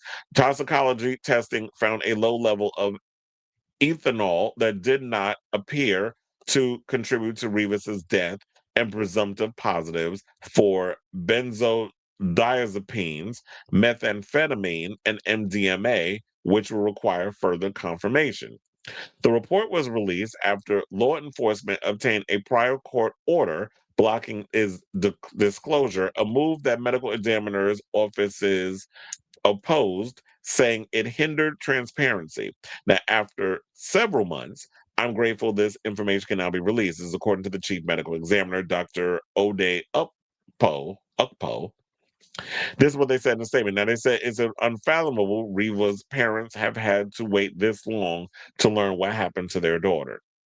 Well, maybe what we really need to be discussed is the fact that a black man killed a young Hispanic girl, and of course, um, and I hate having to do this, but we got to in this day and age. If she were a young white girl with blonde hair and blue eyes, oh, they would have moved heaven and earth to find out what the hell happened to that girl. But because this is a young Hispanic girl, y'all don't care. So Hispanics, y'all running around here trying to get that close proximity to whiteness. Y'all need to stop it because they don't see y'all for what you think you want to be seen as. We are all in this together, us colored folk. So the findings add detail to the conditions of Revis's remains. The report notes that her limbs were dismembered into several fragments.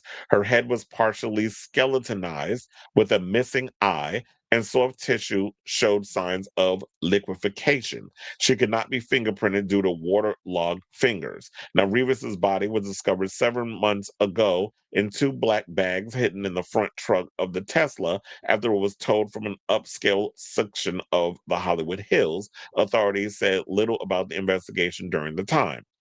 Burke has been charged with one count of first degree red rum with special circumstances, including lying in wait and financial gain, as well as separate counts involving sexual acts with a minor and mutilation of human remains. He pleaded not guilty at his arraignment. Prosecutors say Rivas was last seen entering Burke's Hollywood Hills home on April 23rd, 2025, and was not heard from again. They contend she was unalive that day, and they use the K word, and had her body and that her body was mutilated on or about May 5th. And that's the funny thing. When it comes to crime scene investigations or whatever the case is, forensics, oh, they can determine dates and numbers and all that other stuff, which is what we couldn't do back in the day. But it's gotten so high tech now that they can determine around the time when somebody was actually decomposed, dismembered, or whatever the case is.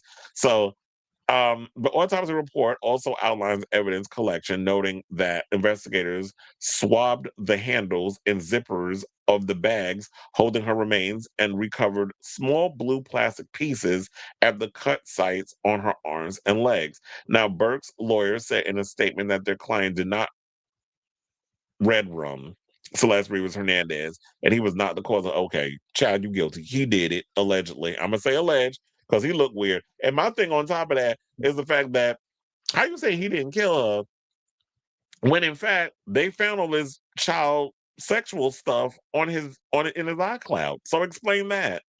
So you was sitting there grooming and inviting a 14-year-old to come over to your house. She ran away from home to go to your place thinking, I don't know what she was thinking doing that, but a lot of time when these girls ain't got no, your frontal lobe hasn't fully developed. And you a grown ass man, so you should have known better being over here encountering and grooming this young girl into whatever it is that you told her. I don't know if there's text messages or things out there that they could look into that may have given story to their relationship, which led up to him taking her life. But if you have, but it's just after all of this, if he didn't take her life, explain the child pornography. We gotta use. You already know how it is with the algorithms on YouTube, so you gotta choose your words carefully. That's why I've been saying so. So, many people that not normally aware of this show, why are you calling it this? And why? That's why. because I'm not trying to get a no yellow thing on my thing and I can't monetize this topic. So, so got to be careful when you saying things on here. So, yeah, so it is unfortunate. This is crazy. We'll just see how this story pans out as they continue to go through the whole case and the trial and whatever the case is, where it leads up. I'll definitely be keeping abreast of the story as it develops. I'm just glad that the parents got some closure on the fact of what happened to their child. But I think the real closure will happen once he is locked up and thrown in jail for the rest of his life. Or who knows? They're trying to push for the death penalty. We'll see how that we'll cross that bridge when we get there, but that'll be a little bit of the closure. But the closure will never be that they lost the kid. They're never going to see their daughter again. This is an unfortunate situation. So that there's always going to be this hole in the parents' heart that they have to deal with. But it's good to know that they have the closure of knowing what happened to their child. They found their child, and now they got a suspect in custody. So I say all this to say, what do you guys think of this story about D4VD? Stupid ass name. Your name is David, Chad. So whatever your thoughts are on this matter, let me know in the comments down below.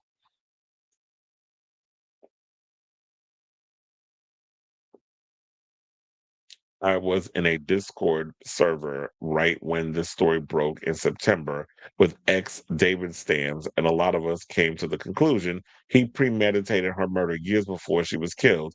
He had a kink for I've heard people say that a lot of, if you listen to a lot of his music and his visuals and stuff, he had this kink for doing gory shit.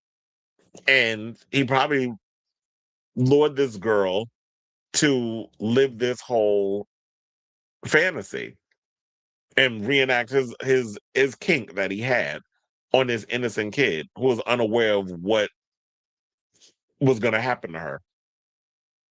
So it's giving very much. Damn, what was that movie that just came out with Dacre Montgomery, where they just made it was a remake, very much like a snuff film of in a lot of ways, or very hostile esque. So there was that you said his manager was in the same home she was at too. So they know something, so he probably helped. Especially, when you have these faces of death. Thank you. So when you have these enablers on your payroll and they know the things, they're part of the cover up. I do wonder if they knew about all this, they covered it up. I mean, are they going to jail too? Inquiring minds want to know. Now, speaking of somebody that ass need to be in jail, let's talk about this creature from the Black Lagoon. Let's get into Russell Brand. So, Russell Brand is being accused of R wording and SA in the UK, multiple charges. So, while he's should be dealing with that case and trying to prove his innocence, this moron decides to go on Megyn Kelly's long-headed ass show and reveals that he had consensual sex with a 16-year-old.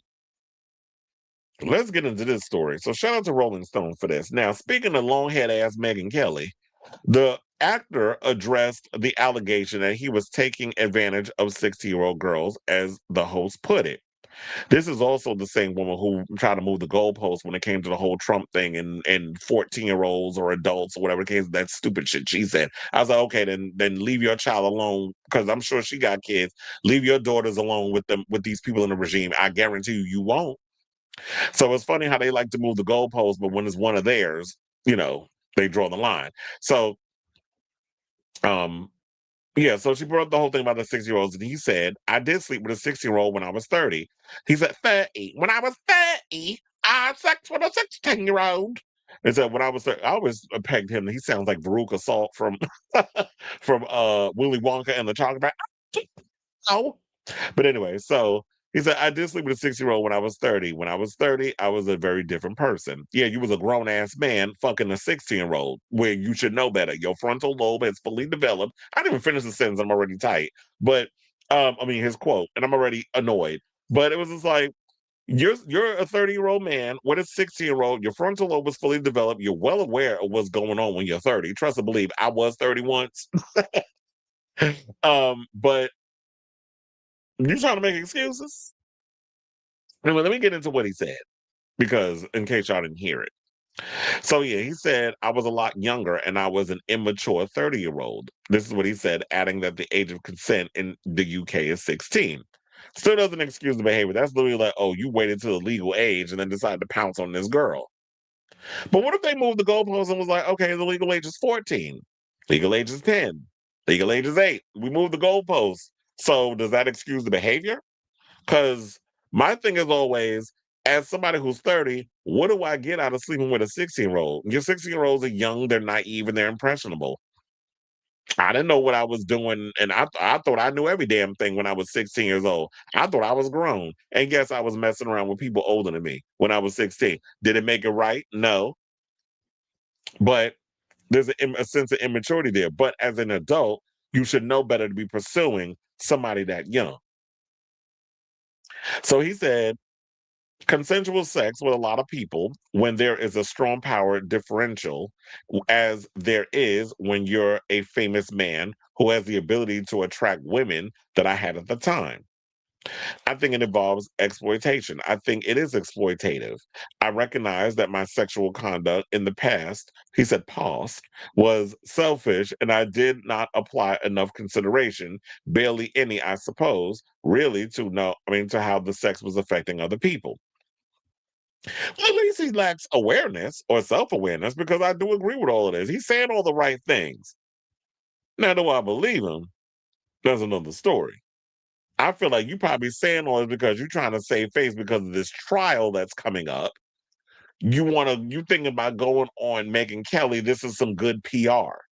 This might bite you in the ass, by the way, because you openly admitted to this 6-year-old. But then when you add all this extra stuff that's in there, then they'll look at it like, well, he did say that he realized like a lot of things he did in his past was selfish and he didn't take into consideration how the things he did to other people will affect them down the road. You were just getting some pussy and you thought that was enough. But and it's like you hit it, probably a hit it and quit it type, but not realizing that, especially when it comes to women, there is that emotional connection, which is why a lot of people say that men, and like when it comes to the gays, gay men, we could just go in and have sex with people, and it's not like a big, you know, we focus too much on the emotional aspect. Then there's some gays that are sensitive and getting their feelings, but for the most part, men can separate the emotion from the sex. Well, at least I can. So now, they said due to the UK's contempt of court laws, Brand did not elaborate on the allegations tied to the specific charges against him, including 2 counts of both rape and sexual assault. Shit, I was not supposed to use those words. The R word and SA, as well as 1 count of indecent exposure, but did not reiterate that he has had consensual sex with lots and lots of women. Did once upon a time, like even in his comedy or whatever, came. Remember when he was like the biggest thing on MTV? MTV loved propping up the most annoying people on the planet. First of all, I liked Ali G more than I liked some damn Russell Brand. Russell Brand was always annoying to me, and I remember that one time they had him host the VMAs. He just made my teeth itch. And then on top of that, I just feel like, he always kind of had like this whole rock star persona to him, like the way he carried himself, very much like his look with the hair and the it kind of felt like the 60s or 70s kind of aesthetic that he would wear with his suits or whatever, or his outfits. Very much had like this whole glam rock look to him. Um, I just wonder if, with this whole situation, did he have like an addiction to sex? And it just didn't matter as long as he got off or whatever the case. I'm just like trying to analyze the whole situation and get in. I know it might be a lot and it might hurt for me to get inside his head and understand the psychosis of why you did what you did with especially if they underage. But I understand it's consent. But my thing is, just because you can sleep with a 16-year-old because it's the legal age doesn't necessarily mean that you should. It also makes me wonder that, yes, the law, but clearly a man wrote this because there's always this thing about men wanting to sleep with young girls. So of course you're going to make 16 the legal age. So that's kind of what it's giving. This some old man misogynistic bullshit. Now, while he said he is atoning for his sinful past behavior, because like he shows up everywhere with a Bible now. Isn't this the MO what a lot of them do when they're accused of abuse and those other things? Oh, let me carry a Bible around. Let me do like John the Majors did the same shit when he was going to trial for beating on that white woman, and then his career ended up getting ruined. So this is like an ongoing thing. Oh, let me carry the Bible. All of a sudden, I'm gonna find Jesus when I'm about to go to jail. Now, yeah, so while he said he's atoning for his sinful past behavior, he is assertively opposing the idea that this is a judicial criminal matter where consent was overridden. Actually, what happened was consent was directed. That's what being famous and being, I may say, charismatic, forgive me, affords you. Brandon also pleaded not guilty to all the charges against him. His essay trial is set to begin in October, saying, quote, in that trial, I'll have the opportunity, as will the people who feel wrong against, to achieve justice. And I have no problem in praying for absolute justice and the best possible outcome for everyone involved. So we'll see how this all turns out when we get around to that trial. But yeah, I'm side-eyeing this whole damn thing. But my thing, look, I just feel like in this whole situation, you should have just went and did the trial and see if you come out victorious or vindicated in the end.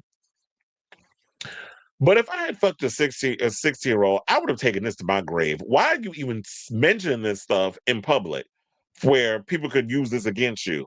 If you slept with a 60-year-old, yeah, if I slept with a 60-year-old, you would never hear from me. I would have never told y'all.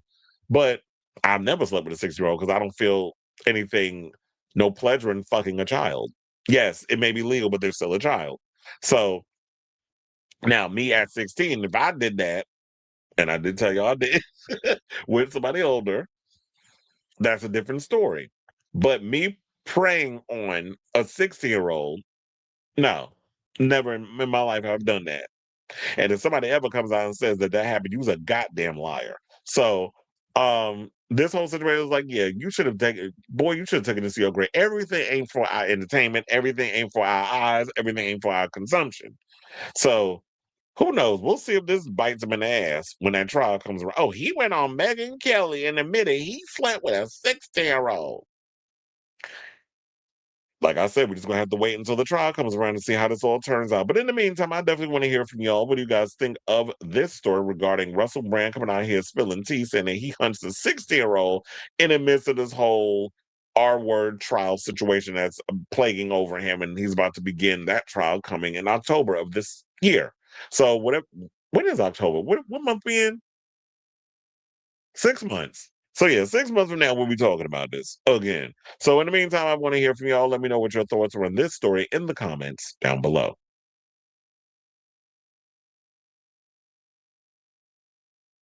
I believe he said in the interview once that he did in fact have a oh, so then that's what I said. He might have a sex addiction. That's what it was given.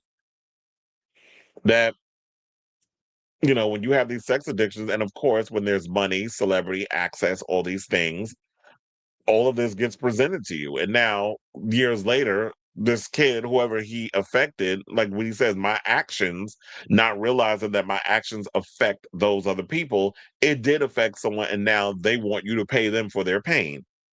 So that's probably what all this is.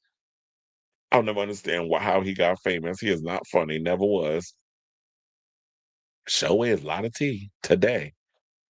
Tea on the Lord's Day. He said, is that why? And probably. That might be because, with her being so demure and mindful, and I side eye you when I say that. And, you know, maybe she's not maybe she's not like presenting wise, she's not that girl who's very sexually charged. It's a lot dealing with Russell. Excuse me. And my gums is itching. And I feel like it's allergy season. These allergies is kicking my butt. All right, y'all. So we got a beef to get into. Let's talk about Charlie XCX versus John Summit. So Charlie XCX the other day, we discussed it. And this was all time in front. Funny enough, it felt a little ill-timed because of the whole Madonna situation that came out with Madonna dropping the Confessions 2 track off of her album, I Feel So Free. And Charli made a comment that I'm working on a rock album.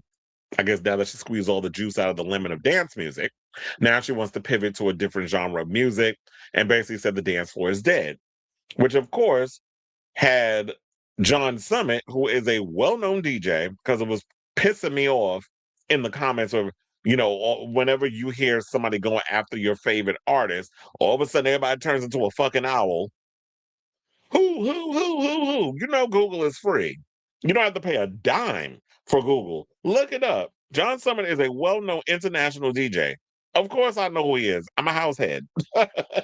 And on top of that, I worked his show. He performed, I'm trying to remember, I think he might have did 2 nights at the Garden, full DJ set. And very good looking in person. So he performed there. So that's how I knew of John Summit. And I've listened to his mix. I think he dropped a new album not too long ago. I don't know if it's an album compilation because sometimes the DJs they come out with an album like very David Guetta-esque where they get a lot of guest vocalists and they do the beats and things, or they do a DJ set and release something similar to Honey Dijon. Honey Dijon just dropped a new album, but she also does a lot of DJ mixes. And a lot of time when they drop on Apple Music, I'll be working out to them at the gym. But anyway, so he came out and said basically, when after she said the dance floor is dead, he said maybe your pop music dance floor is dead, but ours isn't, babe. And that's what she is. She's a pop music dance floor artist. So of course, with him saying all of that, gay Twitter got they nuts in a damn twist and decided to go in and let have on him. So shout out to Queer Team for putting this story together. But also it got a little weird because then they started prep shaming. I'll explain what all that is as we go through the story. So you already know when it comes to the gays, the homosexuals, body image is a serious thing. And when a lot of times when you make a little comment about you know, somebody's body type or whatever the case is, and you thinking it's harmless, it could basically turn into a distressing sign of the times. So, as I was stated before, last week, John Summit, known for his pride parties and very queer themed nights and cute little body of his, got into hot water after calling out Charli XCX for saying the dance floor is dead. Now, a controversial statement to be sure, but who would know better than Charli XCX, whose iconic album Brat scored a blissful. Wait, hold on a second. I'm a pause on that. First of all, kiss my ass, Square G, because you can't say and say a controversial statement, but sure. But who would know better than Charlie X? First of all, she don't know fucking better. Because one thing, yeah, you were great with Brat and everything, and you was over here reheating Sky Ferreira's nachos, demo nachos, by allegedly using them for the Wuthering Heights soundtrack, which it was just announced that she's doing that Wuthering Heights is coming, I think, to HBO Max. I didn't look at the date because I didn't give a damn, but I know it's coming soon. Y'all can't look it up. But the dance floor isn't dead, and she's not the queen of the dance floor. Yeah, she's done like she's kind of mainstream hyper pop in a lot of ways, and she's definitely incorporated a lot of electronic elements into her pop music. But she is not the queen of the dance floor. She is not the litmus test of whether or not the dance floor is alive or dead, especially from someone as myself, who is a board certified house head who literally listens to dance music all day, every day. That is like I listen to all genres of music, but house music is literally my go-to, is my forte. It is what I listen to from sun up to sundown. When I'm in the gym, when I'm at other places, that is the foundation of the sound that I'm incorporating. So for her to say that, and for Queer T's lame asses to co-sign on that shit, y'all done lost the plot. Because the dance floor is not dead. And she doesn't know better. Um, so I take issue with that. But anyway, we can move on because I don't want to harp on that a little too much. So as I stated before, he went on under the comment, I think it was on Pop Crave, where I don't know if it was her where they said he apparently took SCX's comments to heart and responded in kind and said basically, as I said before, maybe your pop music dance floor is dead, but ours isn't, babe. But since Charlie, and then they said, but since Charlie XCX's mother, yeah, okay, the gays were not about to put up somebody, Gen Z must have wrote this damn article, about to put up with this shade in an instant iconic tweet. One iconic. Y'all write one thing and it's iconic. I cannot. This article is going to irritate me more than what John Summit said and what Charlie X. But let's go through it. In an instantly iconic tweet, one poster hit back calling Summit tank top gay face. Y'all really thought you ate with that line? Tank top gay face, which is stupid because, first of all, we got a picture here of him on the right without a shirt on. So John Summit takes the shirt off. I've seen him shirtless, so I don't know what you're talking about. But that wasn't the end of it. Now, Summit doubled down on his comments by posting an IG video of himself topless, bumping that. I mean, bumping that during the set. Why? Because she says that in 360.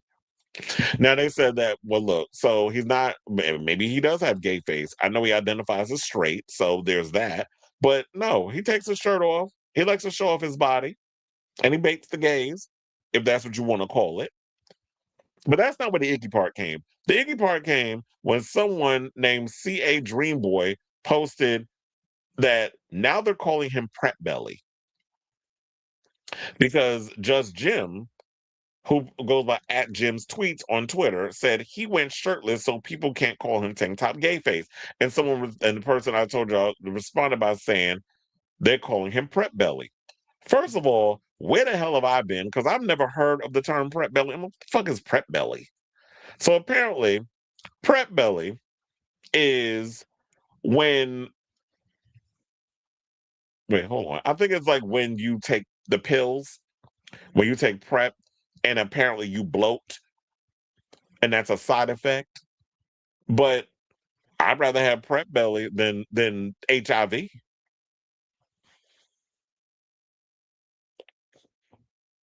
So that's literally what I would be hoping on is that if I'm HIV, like if I want to prevent myself from getting HIV, I would be taking prep. And if it bloats me, oh well, so be it. It's water bloat. What you mad for? So then they also went on to say not to be the friend that's oh god, why do y'all keep using this word? But they said now not to be the friend that's too woke, but the whole prep belly thing just sounds like another way to deter gays from taking prep, which there's already a weird stigma attached to it. It is, and then another person said a prep belly implying the existence of discovy thighs. And then another person basically came out, oh, that was when this kid came out, Griffin Maxwell Brooks asked, what is prep belly? He also did a video. And they said, but here's where we need to be clear.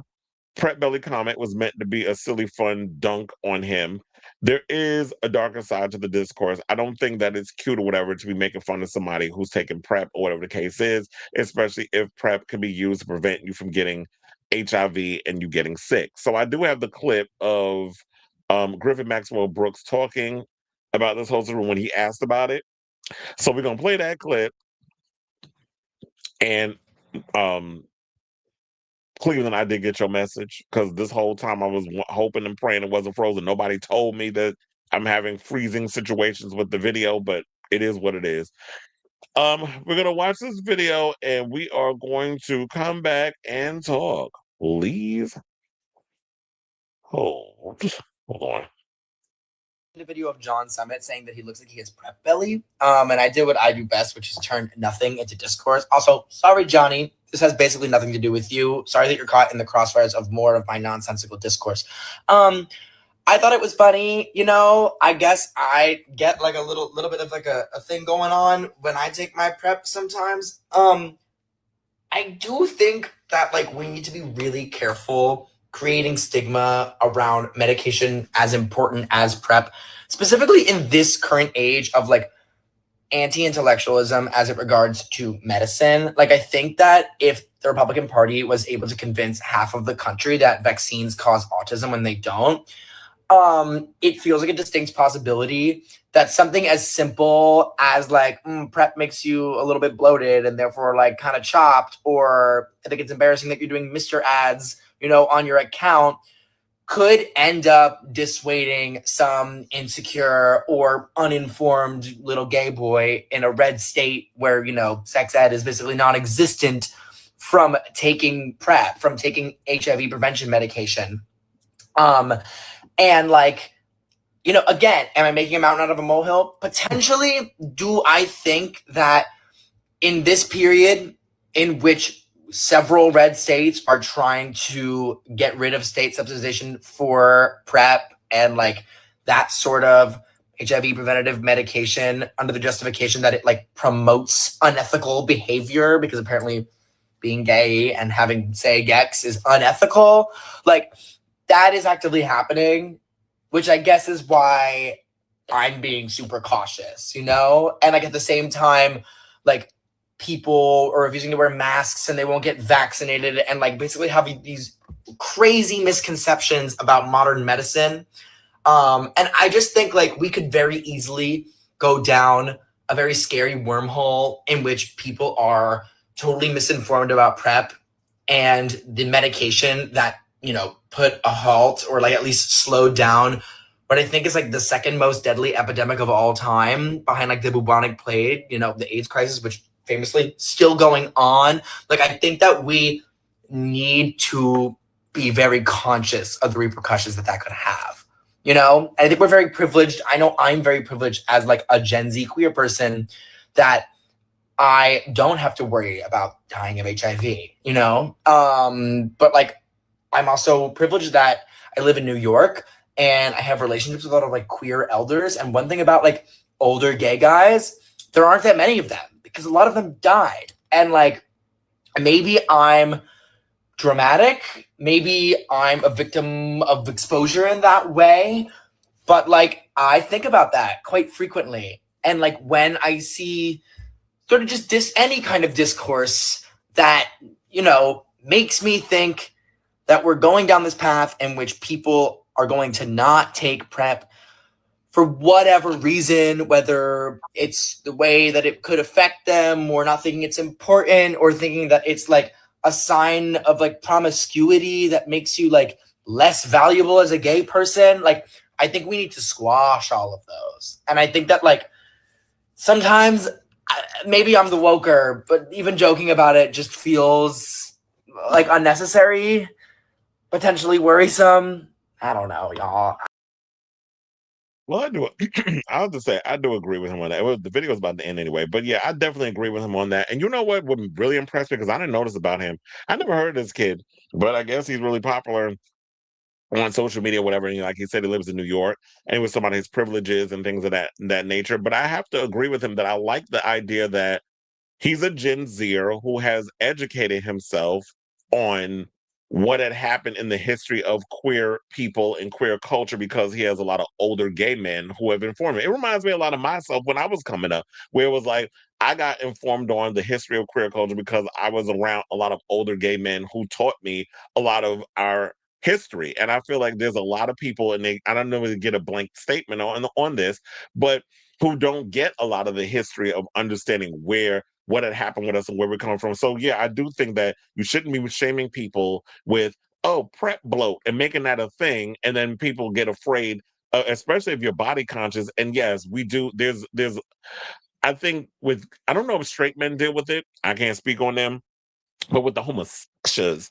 I can speak on the fact that yeah, we all have body dysmorphia, we all have body issues. A lot of us are out here taking Ozempic or whatever type of drug to lose that extra amount of fat because look, summer's right around the corner. A lot of the girls are gonna be going out to Fire Island and that body gotta be snatched. Look, I told you I've been working hard on this body and I'm trying to do it the natural way. I don't want to resort to drugs and stuff because I always feel like that's a way of cheating.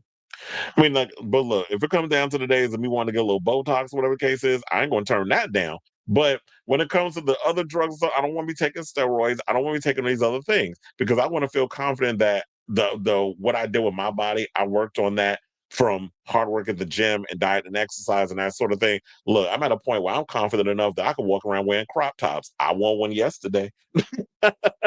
When I was in the city after I went to see that Michael concert. I mean, that Michael movie. Well, that's literally what it was. The Michael Jackson movie was outside of my little crop top because it was 65 degrees outside. And even like with me, It's like even if it's slightly chilly out, I'm always hot, which I hate.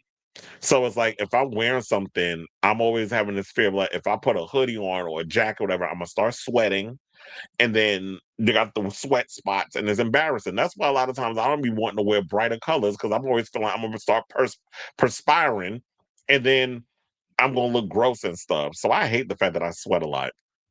But nevertheless, we need more young people like him to come out and speak on behalf of the community and talk about, yeah, this is not something that's cute and y'all should be making fun of or even making it a thing where you're talking about somebody's body type or the fact that you're bloating, whatever the case is, because you already know there's a lot of eating disorders, a lot of body issues that a lot of gay men have because society always tells us that we have to look a certain way. So you can sit out here and defend mother without having to go there and body shame someone because they said something about your favorite artist that you don't like. We can all have constructive criticism about things. And my constructive criticism is Charlie is dead ass wrong for sitting up out here and saying that the dance floor is dead when it's not. Maybe you're creatively stifled because you feel like you can't follow up Brat with anything remotely creative or anything that's going to outdo Brat. So you need to pivot into a different genre of music. But I guarantee you, when she do that rock record, she will be incorporating a lot of those electronic elements. Ain't gonna be no pure damn rock record. She ain't going full Courtney Love on y'all. Because if she does, the fans will be looking at her like she lost her damn mind. She gonna go more Slater with that record than what she's doing than a pure rock record. So I say all this to say, what do you guys think of this story on what uh this whole John Summit, Charlie XCX debacle? Whatever your thoughts are, let me know in the comments down below.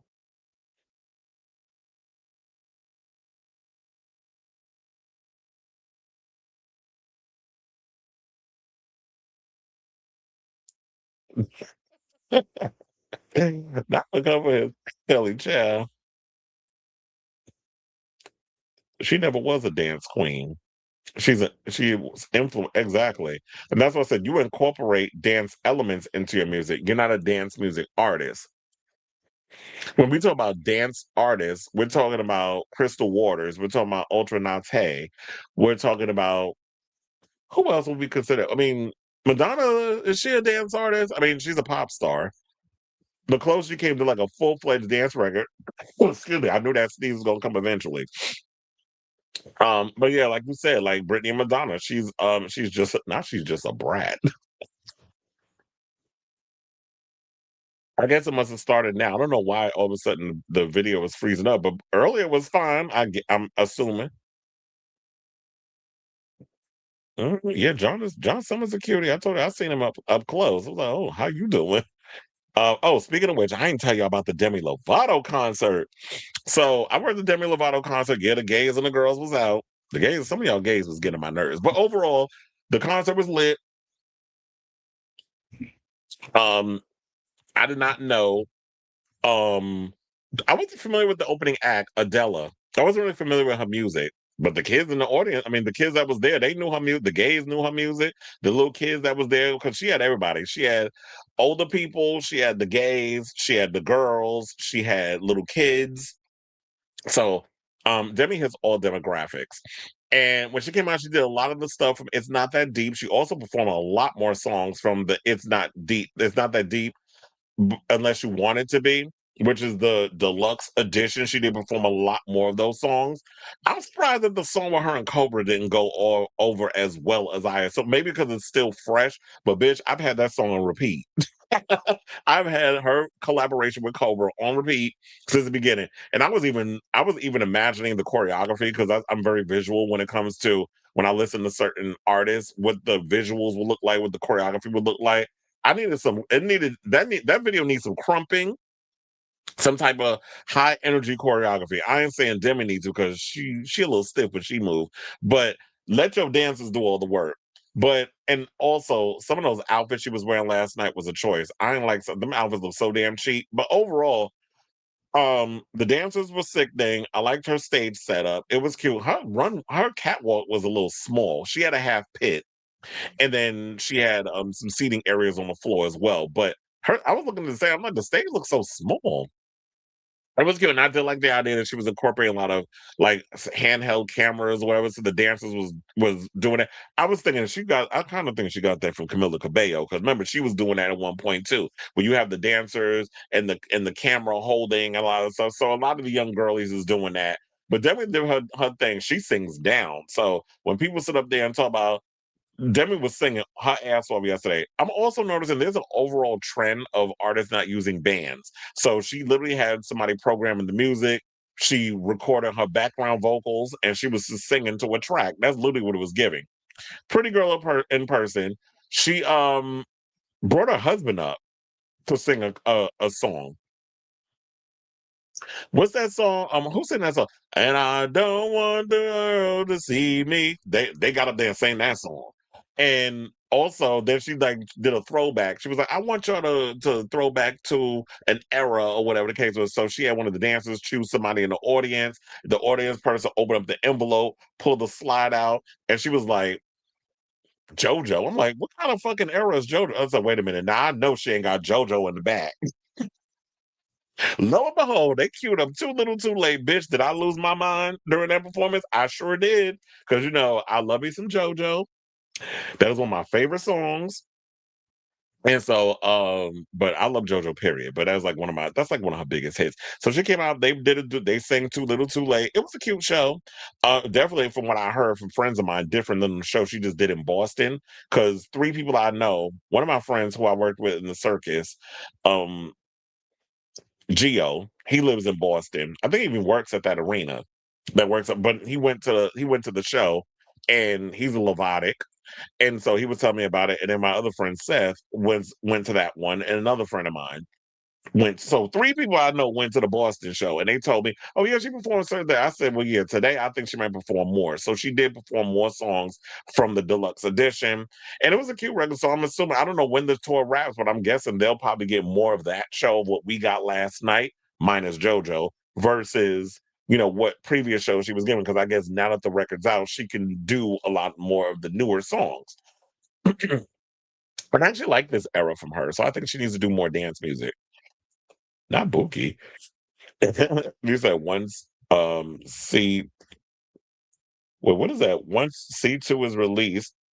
Oh, Confessions 2. I'm like, what's C2?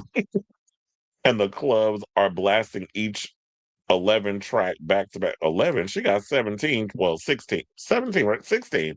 She has 16 tracks in well, the deluxe. I got the deluxe. First of all, I got the deluxe and I got the grinder vinyl.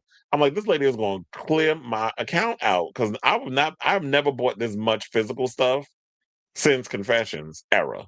So this goes to show you I'm more excited about this era that's coming up. But she's crawling her ass back into the studio and reheating those burnt fried nachos from Dua's liposuction bake. What? Are you reading Madonna? We're gonna have to fight. Demi Lovato is very popular, similar to Selena and Miley, just very underrated, similar to Christina if you compare her to Britney. Yes, thank you. I couldn't remember the name of the damn song. I knew it was Google though. I'm trying to remember the band. I'm like, wait, is it? Oh, but I couldn't remember the name of the song. But yeah, they say her and her husband sang that song last night. But I guess you want to give them a moment. Um, oh, you talking about Charlie? I was like, wait, what's? I was like, what's? I don't know why I thought C2. Oh, now I got what you're saying because you're saying once Confessions 2 is released and the clubs are blasting each of the tracks back to back, she crawling her ass back into the studio and reheating those burnt fried nachos. So you're saying that she'll jump back on the bandwagon again. Now I got it. I don't know. It takes a minute. But but yeah, they sang that song. She is, because I said she comes from the clubs. But yeah, she is definitely underrated. And even last night, she was so surprised that she sold out Madison Square Garden. I'm not gonna sit up here and say it's easy to sell out Madison Square Garden because it's not. I've seen some artists who were booked at Madison Square Garden and did not fill up the entire place, but she filled it up last night, and she was surprised, genuinely surprised. But yeah, it was a good show. It felt like I was at a club, but yeah, it was a good show. I even had somebody that worked in the Met, what is it, MetLife Stadium was asking me how he can get a job. He said, I'm thinking about working here. Is it the same thing? Like, and then basically was asking me some questions and things. So uh, I was like, who messaged me?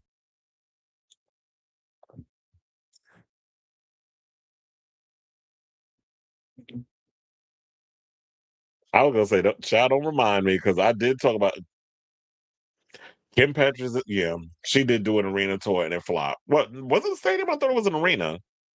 She did a big tour and yeah, it was like, girl, them songs, them songs you doing does not warrant it being a a big event. You need to be doing theaters. You should have did the Infosys Theater at Madison Square Garden. That's our smaller theater where we could fit 5,000 people in there. So that's what you should have did, and that would have worked. You try or Webster Hall or Radio City, which Jesse Ware is doing, but I don't think arena girl, you can't fill that up unless you got a couple of opening acts. Also, I don't even think the Sweat Tour did all that. I mean, yeah, it did good for the Garden, but Um, Charlie by herself on that stage, I already told her that was like the weakest part for me. Troye Sivan gave the better show. But anyway, let's get we are down to our final four topics. So before we get to our final four of the evening, if you could please do me a solid, hit that like button. If you're new to the channel, hit that subscribe button and also be sure to smash that notification bell so that way you know when we go live with a brand new episode of Chris Avalon Unfiltered.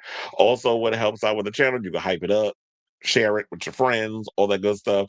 Tell them about my messy show over here because we talk about all kinds of stuff. We talk about celebrity news, we talk about pop culture, we talk about all the drama and all that other stuff that's going on that's trending. It may not be necessarily trending, but it's among a certain group of people that like certain things. So, right out further ado, let's get into some. Hold on. You said Melanie C is doing Webster Hall in September, getting close to the first album of Gay Summer. I was listening to some of the songs off her album yesterday because I'm like, the album comes out in a couple of days next week, May 1st. So I was listening to some of the singles off the album. I was like, I was gonna wait until the album dropped. And I was like, oh, these singles is cute. Because the only song I listened to was Sweat. And then after that she started dropping other singles and I was like, I should wait. But then I don't know, yesterday was pulling me to listen to it, so I listened to it. Moo in the building, said hi hosting everyone. But anyway, without further ado, let's get into some flaming homosexual news. And let's talk about Billy Porter, who recently did an interview with who do you do an interview with? Bevelations on Sirius XM. Sidebar. Did y'all hear that that Sirius XM and iHeartMedia is about to merge? There's a big story coming out about that. I may have to cover that on Monday.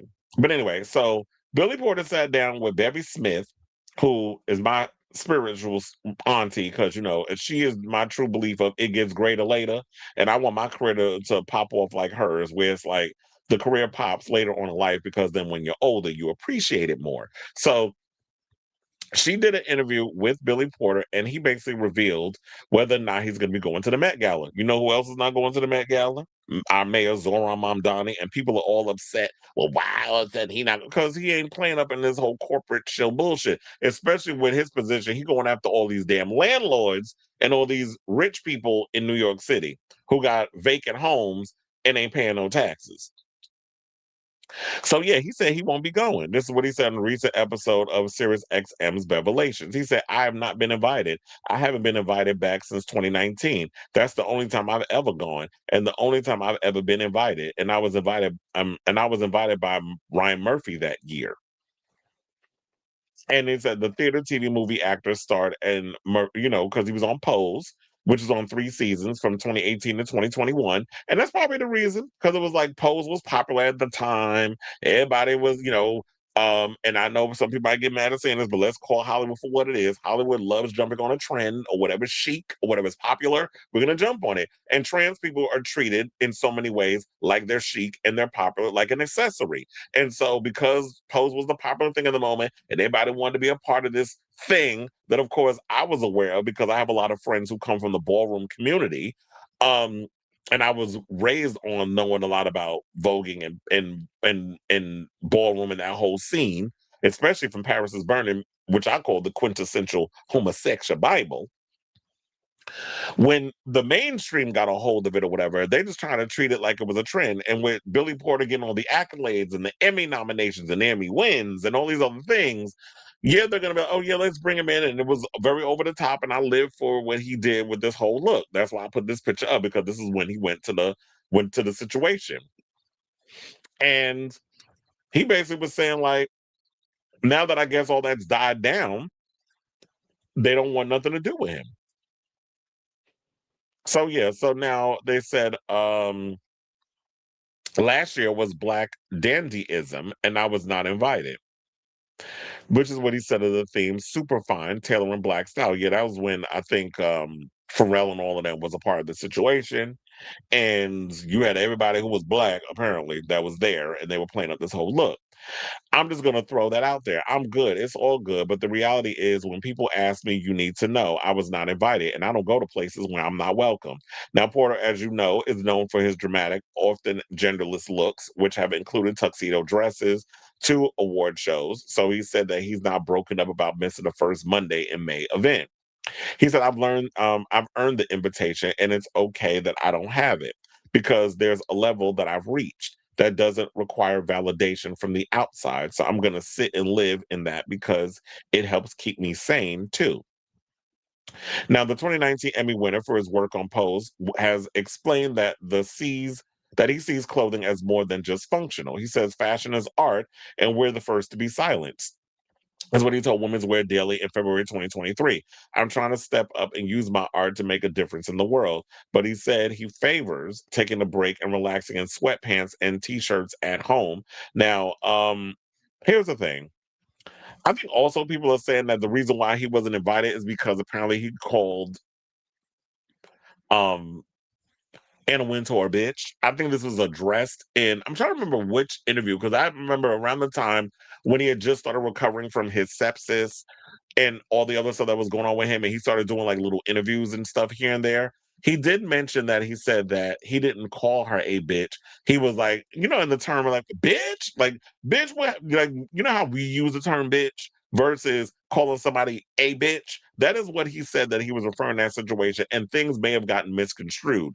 You would think with Edna Mode looking ass and a Wintour being around so many faggots that they would probably understand what the terminologies and stuff are. But like I said, and a lot of times in this industry, people are treated like accessories. So, and one of the things I have to say I love about Billy Porter is the fact that he's gotten to a place in his life where I've had a taste of the other side. I've hit that plateau of that glass ceiling of being on the side of the A list and this, that, and the other. But guess what? I almost died. I literally almost lost my life. And so all this vapid stuff doesn't mean anything. All these little, these things that you get from having access to being A list, material things. I was trying to find a damn word. I don't know why it wasn't coming to me, but all the material things, this don't mean anything. All the accolades that don't mean anything, because it's like once you peel all that back, who are you as a person? Like, do you value or validate who you are through stuff? Because you can't take it with you when you die. That's what a lot of these insecure ass politicians don't understand. The ones that's sitting here making all this money, stealing from us as people. You can't take all this shit when you die. So what are you getting all bent, caught up in this situation for? I just don't get it. But I just love the fact that he's coming to this revelation that, you know what, I'm 50 something years old. I don't give a fuck about all this other crap. I'm gonna still live being. I'm gonna still speak my truth. I'm gonna probably be an activist. I'm gonna come out here, sing my songs. I'm gonna do my little movies. But if I don't ever get to a place in my career where I get to have that taste of A-list, I've already had a taste of it. I know what it's like. I know if whether or not I want it, and I'm ready to move on. So, unfortunately, yeah, Billy Porter. If he don't want to be, if he don't want to, if he doesn't see his value in going to the damn Met Gala, who will be the judge? So I say all this to say, what do you guys think of this story regarding Billy Porter saying that, yeah, I don't go where I'm not wanted or where I'm not invited. I'm not forcing myself to go. So why you won't accept me and let me go to the Met Gala. I'm like, who gives a fuck? I mean, I'll probably be looking at some of the photos of what people wore the day that it happens, and we'll talk about it on the show. But it's not the end all be all of our existence of whether or not certain people don't go. But whatever your thoughts are, let me know in the comments down below.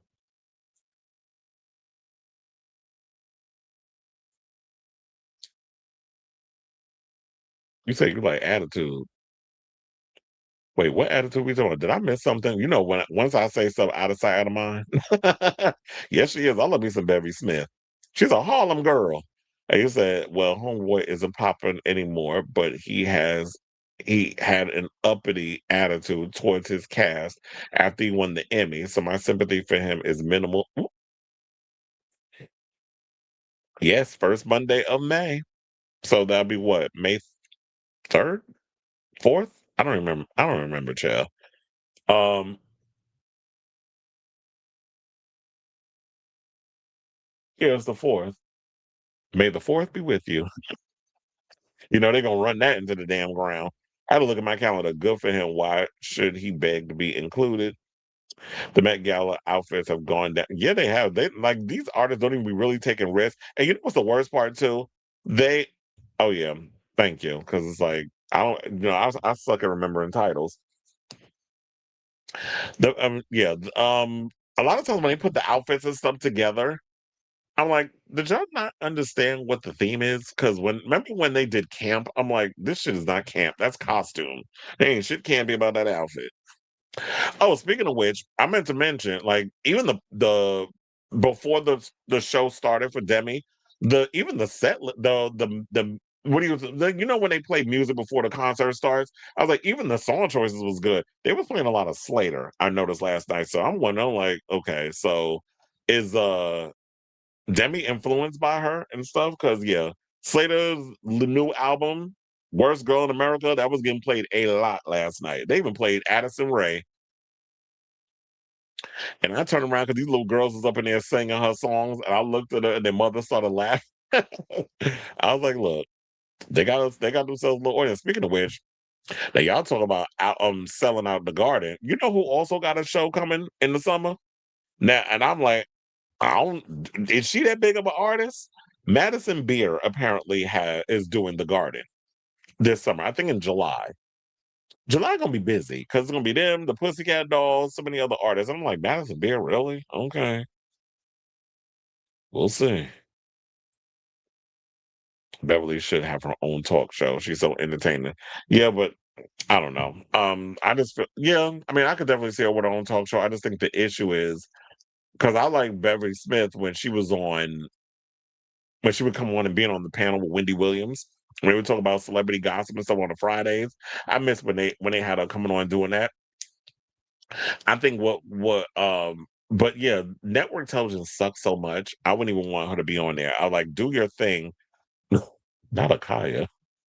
See if Onyx was up in here, he definitely would say that. I'd be surprised if Madison can sell out. That's why I said y'all setting that girl up for failure, like y'all did Kim Petras. I never got around to watching Page Six TV. But yeah, when that was on, I never got around to watching that. All right, so now, hold on, because another comment came in. Yep, that was so good when she was on Wendy. That's what I said. I like when she was on the panel with Wendy and they would sit and talk celebrity news guys. She would have Rob Shutter on there too, and I reference Rob Shutter's channel a lot. You gotta have a hit.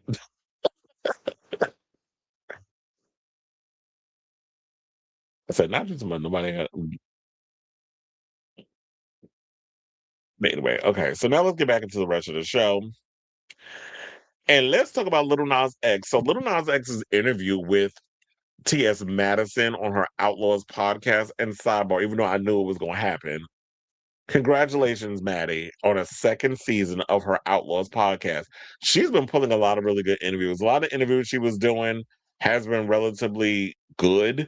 So I've been liking a lot of her interviews as of late. And it just shows like this interesting. Oh, that was another. Did I mention was it I said one of Billy Porter's interview. I think it was his interview with T.S. Madison when he started revealing stuff about the whole Anna Wintour thing, if I'm not mistaken.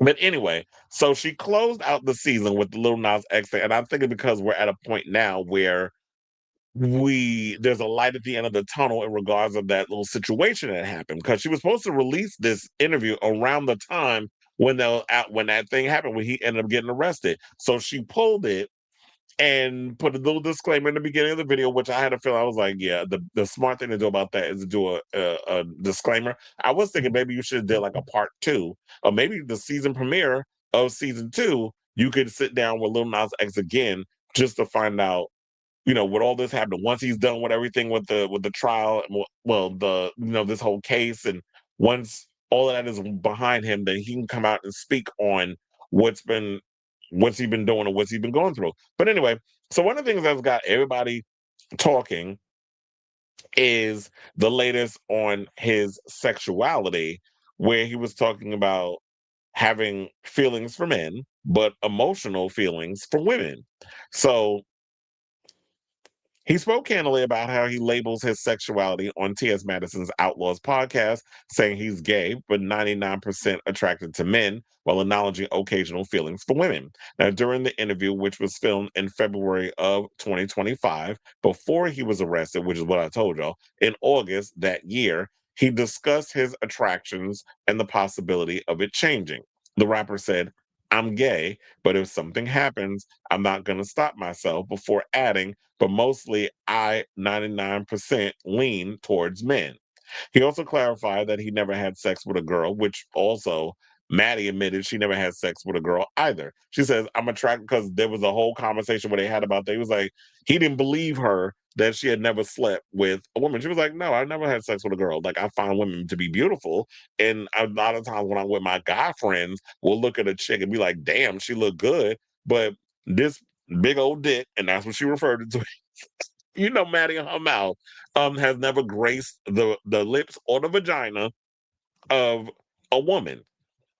And there are such things of ghost or homosexuals where there are people that is like, I like girls, you look good, or whatever the case is, but I'm not there with that. So it kind of makes me wonder, because I know we shouldn't be so quick to try to put labels on people, but if we were to play the label game, kind of makes me wonder, do you think, because he said he's 99% homosexual, but he has emotional feelings for a girl, could it be that he could be bisexual? Could he be pansexual? But if he feels like, I have specific feelings for men, but every now and again I get that emotional connection, because a lot of people's complaint, and I think that's why Heat of Rivalry is such a popular show, is because they look at it as these two men are being vulnerable and emotional in a lot of their connected feelings towards one another. Even though Ilya does push back because of the whole Russian upbringing, that sort of thing.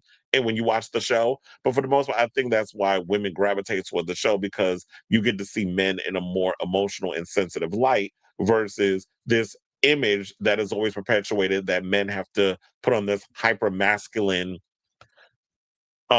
mask, where we can't be emotional, where we always have to be, you know, aggressive, an asshole, or whatever the case is. Like, case in point, I saw this story and I wasn't even aware of it until I saw another person talk about it. That a guy went and some teenage boy hit on a girl, and this is why we got to protect these girls out here. And because I feel like a lot of men don't have respect for women or girls and women in general, or just the opposite sex. Guy went and hit on the girl. The girl was like, she wasn't interested. And it's like, you can't even turn down guys now without your life being put on the line. He proceeds, and while the friend is filming it, now his life is done, picks the girl up, proceeds to pick her up in the air, body slam her on the floor, and proceeds to stomp on her head. And all the while, the friend is filming this and giggling like the shit's funny. It's like, does this not compute to y'all that this is not okay? There was even another kid that had is posting video or things on social media for some underage girl, and he's underage as well. Now about to go to jail because another female, like, he's showing pictures of her and exchanging things online. And there's laws about that. So parents, I really got to teach your kids on the laws and things of that note, especially when it comes to cyber stuff, because your kid could end up in jail. And teach your boys to respect girls. and the gays, because when it comes down to it, especially being a young black man in America, y'all don't see it for gay boys and stuff as well. So he also wanted to, because I feel like we're going off on a tangent, but let me bring it back. He also clarified that he never had sex with a girl, but had feelings for women, which are mostly emotional and not sexual. Now, Lil Nas X reflected on the reaction he faced after coming out, saying it initially hit him harder than he expected. Saying, at first, it really bothered me, he said, adding that he was surprised by how much people cared about his sexuality. Well, it might be Americans, because why are Americans so caught up in who people sleep with? I think if you go to Europe and all these other places, I don't think they care all that much unless you're homophobic. But for the most part, in America, we're so fixated on who people sleep with, especially when it comes to gays. There was this one kid that I saw that is like a looks maxer, and he was like calling people gay. And he said calling them gay is a compliment, but there's because there's competition in regards to like men hooking up with men. So he's not even bothered by it. So he also went on to describe the impact of intense scrutiny, saying it made him feel paranoid and afraid to move too much or be seen too much. I felt like the entire world was against me. And that's probably why, maybe in a way, that was the reason why he was fighting so hard back in the situation in regards of when people were coming at him over him being gay, whatever. That's why he was pushing for the religious imagery and all the other stuff that he was doing in his music videos. Maybe that was a way for him to fight back against, the ignorant and the homophobes that were coming at him. Now, during the conversation, T.S. Madison asked Little Nas X about the support he had around him, including whether he had LGBTQ plus people in his life he could lean on. He said, if I'm being like super honest, like for like the past 7, 8, 9, I don't know how many long months, I kind of got away from everybody. Even like my team and everything, I kind of got rid of everybody. And I'm just now bringing people back on board. And that's another thing too, is like you got to figure out how to love yourself. And you also need to surround yourself with people who have your best interests at heart. And also look into those queer elders who can teach you about the world and the pressures and all the other stuff that what it goes through being an older gay person, having been where you are and passing that knowledge down to you. So when you out here looking for those moments, I feel like you need to, there needs to be people in your life that can give you the knowledge. And hopefully the way T.S. Madison is very mothering towards him, that she could be that listening ear or that person that when you out here acting a fool and carrying, that she could be that person to help you, like teach you and guide you and give you not teach it. Well, I don't know. Teaching always makes it feel like you kind of being a little too, not. I don't want to say like being aggressive, but giving you the tools, I should say, so that way you could be able to finagle through the world as a black queer person who happens to be in the arts. So now he's currently rebuilding his confidence required, and they said that he basically said that renewing his confidence required renewed inner work, saying I had to really go on a self-love journey again, and more than ever this time, and really accept every single part of me, while I perceive it as good or bad, and stop trying to force change in myself all the time. Yeah, you got to let yourself just evolve and just accept that, as human beings, we're not perfect, we are flawed, and there's all different sides of ourselves. So we all strive for the perfection. Now, as y'all know, he broke through Old Town Road, came out as gay during Pride Month that year. They talk about his high concept visuals, blah, blah, blah, so on and so forth. And we already know about the arrest in August of 2025, where he was charged with 4 felonies. And um, as we said before, they found out he's bipolar. And if he follows a treatment plan and avoids breaking the law for 2 years, they'll drop the charges. So stay on the straight and narrow, Nazi. We believe in you.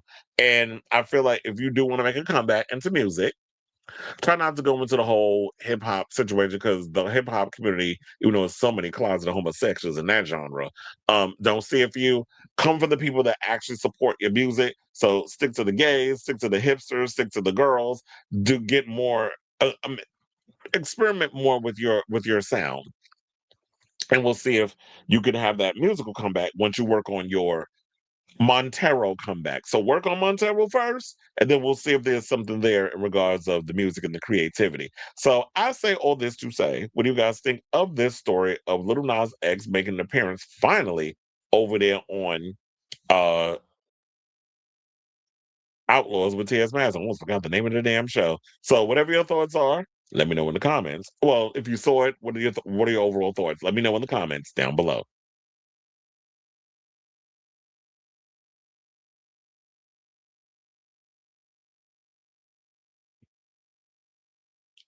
Yeah, that was always a term that I've always preferred. Like, because I always feel like sexuality is just not one thing. I mean, if you feel in your heart that you are a gay, a guy who likes guys, or a girl who likes girls, if you feel like you're straight and narrow in that way, then you can label it that. But if you feel like that there's some fluidity to your sexuality, then you should accept, like, work on that and focus on that and accept that. But he's young, he's still figuring his way around the world. But people are always so quick to want to have labels on people when it comes to certain things. So gotta allow people to evolve and grow.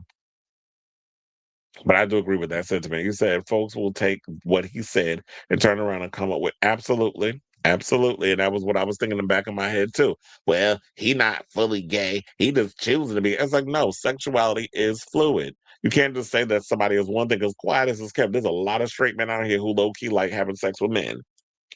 And y'all just look at it as a down low thing, but why don't we get into the real nuanced conversation of why a lot of men feel like they have to lie about what their interests are in order to be accepted by society? But true people feelings come out um when it come down, people true feelings come out once you give them a couple of drinks. Have you ever been around a Mexican after he had a couple of beers? Oh, they true feelings come out there. You said some gays are anti-bi because they have an ongoing war in the head of straight versus gay and vice versa. So sadly, they're ignorant in acknowledging one's bisexuality or the spectrum within it. I agree. What else? I don't know. I'm like, did something change up in here? Because they got this new thing where I can open the comments in a new window. Because I'm like, why is this thing here? It's in a way, and it's annoying. Hold on, because I'm gonna see. Oh yeah, so now I can make it bigger and I can open it up and stuff. Um, and I just started playing with this thing. I'm like, wait a minute, why is it? Because there's this thing in the way, and I was afraid of hitting the wrong button. So now that I know what it is, now I can open up it in the window. And there's this new thing they got on StreamYard. I know y'all can't see it. Y'all don't even know what the hell I'm talking about. But I could actually make the comments bigger so that way I could see it and click on it and stuff. So yeah, now I know what this is. I can start playing around with it more. So anyway, it said folks came at me when I came out as bisexual before being with a female, claiming I can't know without being with a female. I told them I know I'm bi, just like they knew they were gay before betting a man. And just like some people know they straight. So you can't sit up there and tell somebody that they don't know something because that's not your experience. It's like, what are you talking about, Willis? Lil Nas Lil Nas out here with missing with missing teeth because the LA gays giving him too much Tina. Mm. Yeah, that's kind of make me wonder, because I remember that time we seen him pumping down the street in them cowboy boots and them white drawers, like he was the naked cowboy in Times Square. I was like, is she on that? Is she on that? Is she a Methodist? Is she out here hanging out with Miss Crystal? So that's what had me wondering. I was like, wait a minute, why I thought something was in my teeth? I'm seeing things because apparently, look, I did brush my teeth before I went live. So now I'm looking to see, I'm like, well, I feel like, oh my God, there was something in my teeth.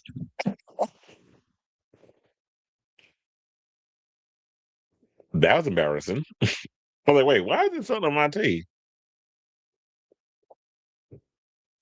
A mess. I'm just falling apart on camera. Look at me. I'm like Wendy Williams, like blowing my nose and cleaning my teeth and stuff on camera.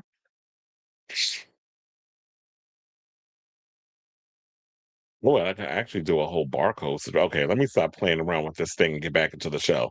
All right, y'all. So now let's get into some more topics. And let's talk about All Stars. So All Stars 11, like we already got rid of season 18. Season 18 is behind us. Thank you, Jesus. We could all move on with our lives. I know a lot of people didn't particularly care about season 18. I thought relatively some of the girls was entertaining. I like some of the queens. It's just the overproduction of the interference of the producers and some of the challenges were kind of annoying this season. But overall, it wasn't that bad. I know a lot of people hated this season, and y'all pretty much just went and gave like really bad reviews to a lot of the episodes, depending. Like there were like low ratings on them, meaning like people vote on how they place with number or whatever. So like a 6.5 or whatever the case is, that sort of thing. Not ratings. So I think people relatively stuck around and watched the show. But so we got All Stars coming. And if you've been paying attention like I have, you should not be surprised by any of the queens that are on this upcoming season because they done revealed, she done already done had revealed or revealed who's gonna be partaking on this upcoming season of All Stars 11. So the drag baddies and competitive brackets of RuPaul's All Drag Race All Stars are back, back, back, back again. And I know some people complain that they was like they couldn't pick different colors this season. Like y'all use the same colors from last season. Look, I've been saying this for the longest in regards to All Stars. Is there no budget this time around? Who knows? I'm gonna see. I don't know yet if I'm gonna go to the All Stars premiere next month, but who knows? I might end up going, depending on how my schedule is. So, but I'll give you guys an update as that develops. But anyway, so the new season of the reality competition is set to premiere on May 8th on Paramount Plus and will feature 18 fan favorite queens returning to dominate in the tournament of All Stars. So, the dazzling, dynamic, and downright legendary cast of queens joining RuPaul's All Stars season 11 has been revealed, and they are not here to play, they're here to slay. Now, season 11 makes its debut on Paramount Plus with a oh, good. I'm like, 2 episode premiere. Okay, I'm here for that. Did they do that last year too? 2 episodes? Because you can't do these, and which I know, like, in the premiere, the girls got upset because they're like, well, damn, you rushing our bracket in the first week. So we don't really get to have the moment like the other girls where they each had their week to week with the 3 brackets. So everybody gets to spend more time with them. But here's the thing. I think with this whole bracket thing, I'm liking the idea. The only issue I had with the bracket last season was the fact that y'all rushed the final bracket, meaning when we eliminate all the other girls and you pick 3 queens from each bracket, right? Because that's how much it was. Because we're going from 18 to 3 from each bracket. So I think it's like 9. But if y'all gonna do that, I feel like what y'all need to do is stretch out those episodes where it's like individually we see what happens where the girls end up with whatever. So I don't like the idea of just giving 3 final episodes or 3 episodes with like the final girls who make it into the full thing. Because we need to spend more time with them and break it on them. We'll see how they do this year, but they're probably gonna follow the same damn formula. So anyway, so as y'all know, the queens will be divided in 3 groups of 6, each competing in their own bracket across 3 episodes. At the end of each bracket, okay, so it's the top. I don't know why I thought it was 3. The top 2 queens with the highest point totals will advance to the semifinals. So that's 6 queens that's going to be left and go head to head with the top queens from the other groups in another round of fierce competition. At the end of the tournament, an epic lip sync smackdown for the crown grand finale episode where the finalists will battle it out for a grand prize of $200,000 and a place in the coveted Drag Race Hall of Fame. So, um, All Stars Untucked will also be available to stream on Paramount Plus beginning May 8th, taking viewers behind the scenes to the backstage drama as the queens anxiously wait for their fate each week. So now the queens that made it on this season, we'll go through their pictures, the collage of photos that I have of them once I read y'all who's on the show. So we got Akira C. Davenport who's back, which I told y'all I'm literally in the middle of watching All Star 6 right now. So Akira was just on that episode, and that was the episode, the season when they were doing a game within a game. They were bringing the girls back to kind of do a whole lip sync smackdown against each other, and whoever beats each queen. I kind of wish they would bring that back though, where behind the scenes, at the end of every episode, once the girls have done their little walk off the stage and they've sashayed away and they're going about in the workroom, they bring out the eliminated queens and they perform, and whoever beats that girl and they come back every week. And that was when Silky was pretty much beating everybody. But looking back on it, Silky was real sloppy with her performances or whatever. And speaking of which, Silky is on this season, but we're gonna get into that in a second. I just want to sit on this whole Akira thing. And Akira was the only girl that did not want to come back. She was like, I just want to remember the thing that I did at the time that I did it. I don't want to come and do a battle. And that's when Silky came out as doing Barbie girl with half man, half woman. That clip will forever be iconic. So that was the iconic episode that Akira is supposed to be a part of, but she never partook. So Silky kind of just came out doing her own thing, which kind of makes me wonder, was she aware that that was going to happen? They try to play it up like she didn't know, because she came out as a split. Was that all, part of it? If I ever came across Silky, I would ask her, was that all premeditated, or did that actually, like, was that just a thing of circumstance? Like, they were like, oh, you should come out and do half man, half woman thing and play two characters. But then I guess because they were going to sing against Barbie, they were lip syncing the Barbie girl. They were like, okay, this will be the stunt that I'm going to do, because she knew by doing the stunts that was what was progressing her to the end, which she didn't make it to the end because she messed up trying to take her outfit off. And that's how Eureka came back into the show. So we got Akira C. Davenport from season 11 of RuPaul's Drag Race and All Star 6. April Carrion from season 6, who still looks good in person. They got a lot of pretty queens on this season. Aura Mayari from season 15. Then we got Crystal Method, who was with the Elder Barge haircut from season 12. Hershey Liqueur Jete from season 16.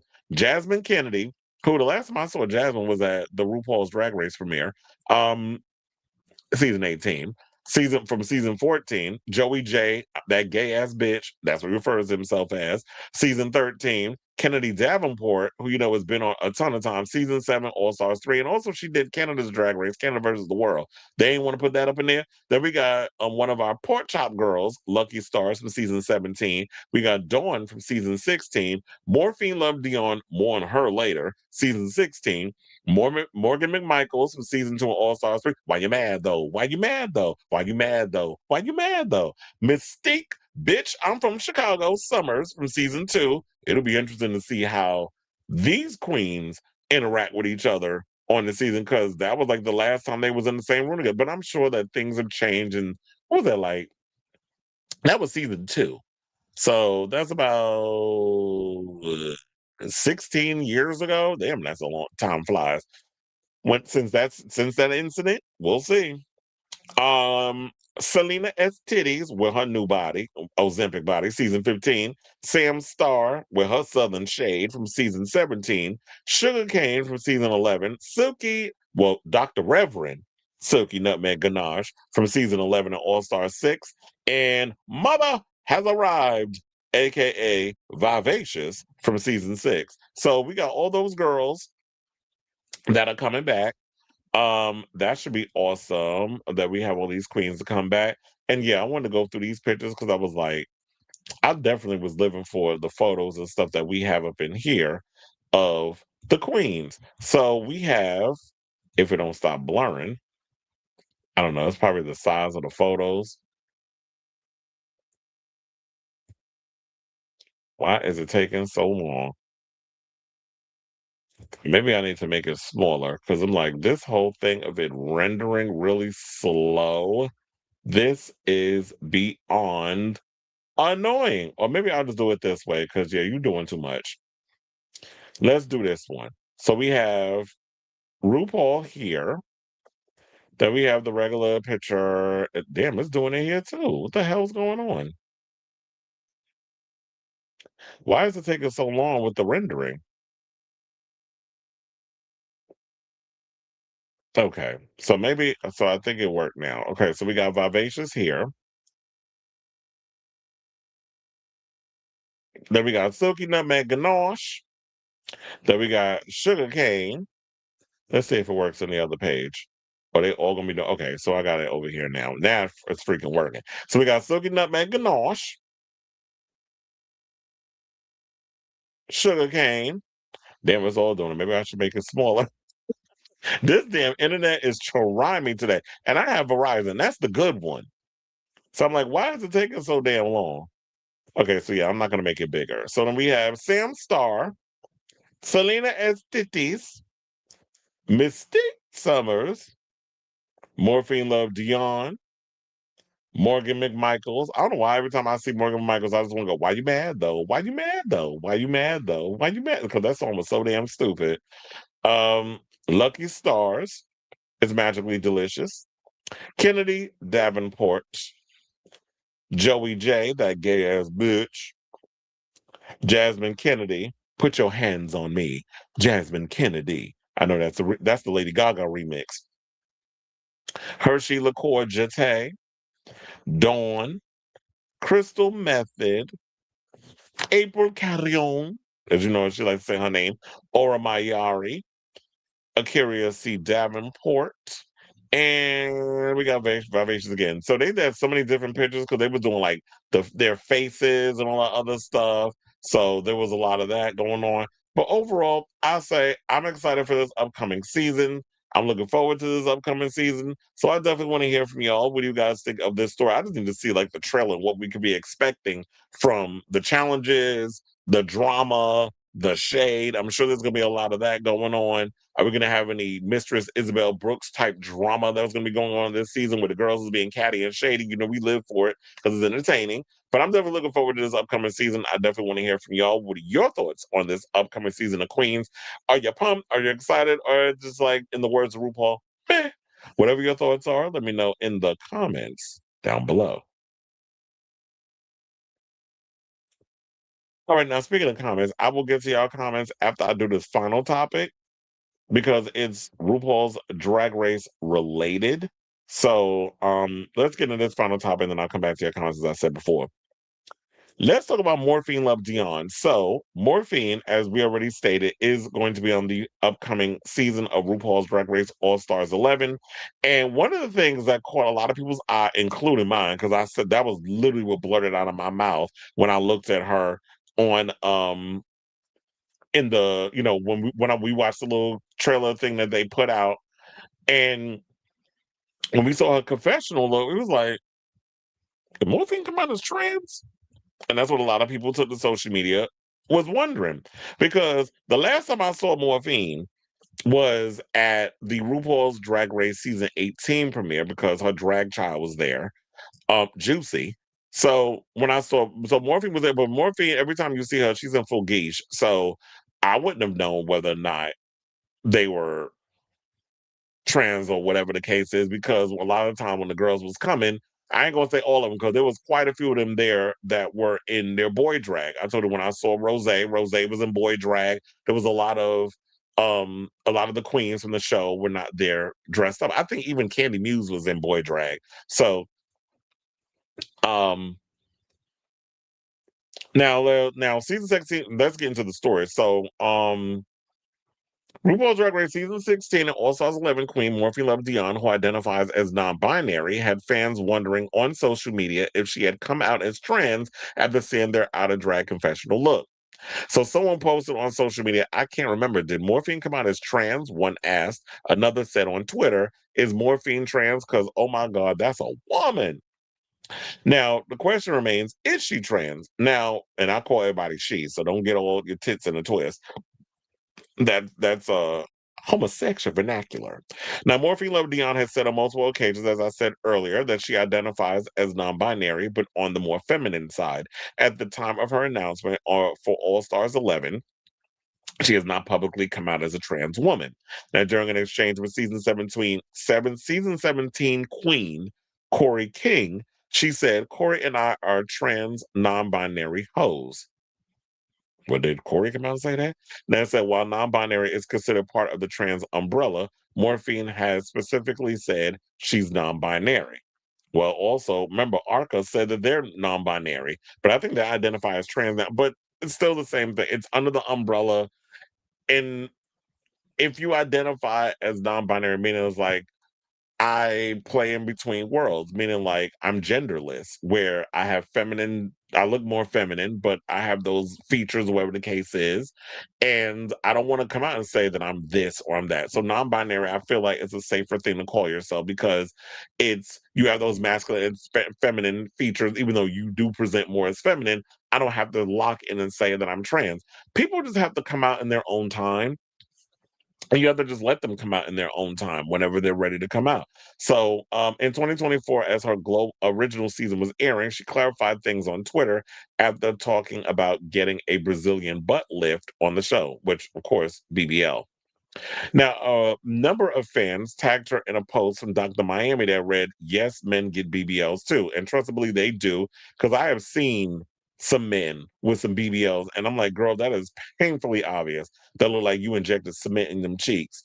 I'm just saying that as a point of being funny. But you know what I mean, I wouldn't be surprised. Some people do get the silicone or whatever up in there and cement, but or fix a flat. But there are some people that's like, yeah, I see some man, I was like, God damn, that's a big old, and you can literally see it was a BBL. But yeah, men get them. And there's nothing wrong with that. If it makes you feel good about yourself, then get your Brazilian butt lift. She also clarified things without saying, "I'm non binary, more to the feminine side. It's just something I've personally been more comfortable identifying as for years now."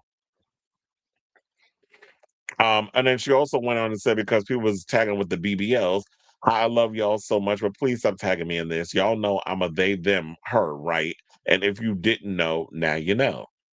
Now, similarly speaking, with Entertainment Weekly, she addressed comments from fans suggesting she should come out as trans, as her co star A Mandatory Meeting had. And she said, even before Drag Race, every time a beautiful trans girl will be like, "You're so gorgeous. When are you starting your moans?" That's, hormones.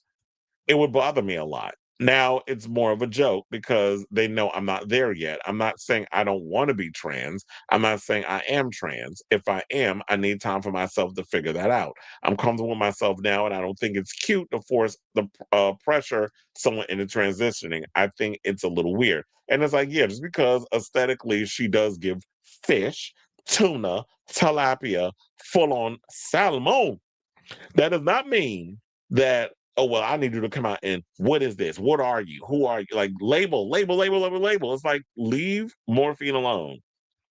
Let Morphine figure out what she is. If she figures out, I mean, if she's comfortable enough being non-binary and not having to go through, like, I like wearing the women's clothes. I like looking feminine.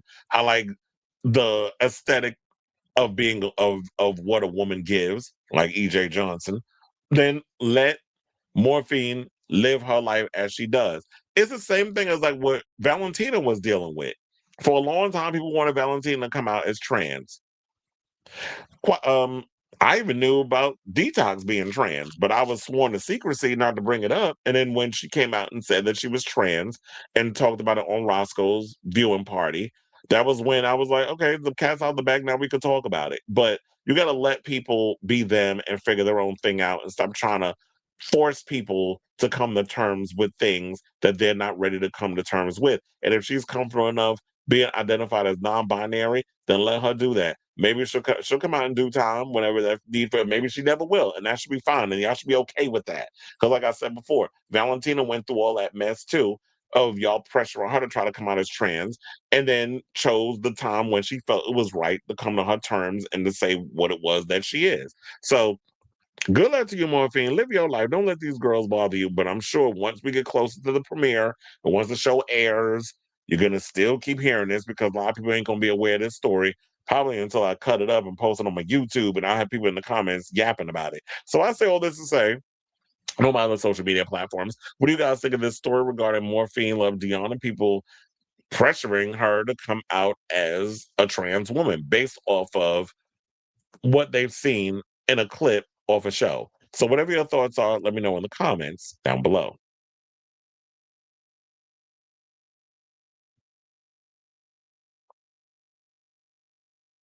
All right, hold on. I was gonna say I gotta because it always takes a minute for me to open up this damn video thing.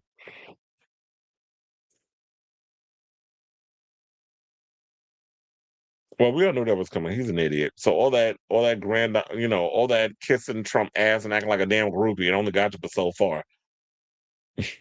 I wonder how Mystique and Morgan will act seeing each other again. I can't wait to see that too. Drake, not Drake's BBL scars. I mean, no shade, but I actually would like to see him naked so that way I can look and see the BBL. I mean, we've seen his penis. Might as well see the back part too. Club Confessions is happening at the Abbey today in Los Angeles at 8 p.m. to 2 a.m. I also believe she also waited to release an album where her twins are much older and can take care of themselves. Yeah, because it's like you don't want to leave the kids home alone and all other stuff. So it's like, yeah, I did hear the tea about the Abbey and that thing happening. Abbey's under new management. One of the guys who was it that T.S. Madison interviewed? He actually bought the Abbey because he owns a bunch of hotels and stuff. So he went and purchased the Abbey and was talking about it. And, there was some controversy surrounding in the comments I was reading on him where they were saying like a lot of people was ending up getting, well, I don't know, they were slipping Mickeys and people drink. Funny. Yeah, they were slipping Mickeys and people drink at the Abbey. So that was the word on the street. So yeah. All right, y'all. So I think I figured out how to make this thing work in the future, so I don't have to keep opening it up back and forth. All right, y'all. So it looks like we are at the end of today's show. I want to thank you all for tuning in. I said it was going to be under 3 hours, and I was pushing for that to happen, but I knew that Michael story was going to really take us over the edge. Otherwise, it would not be longer than it was.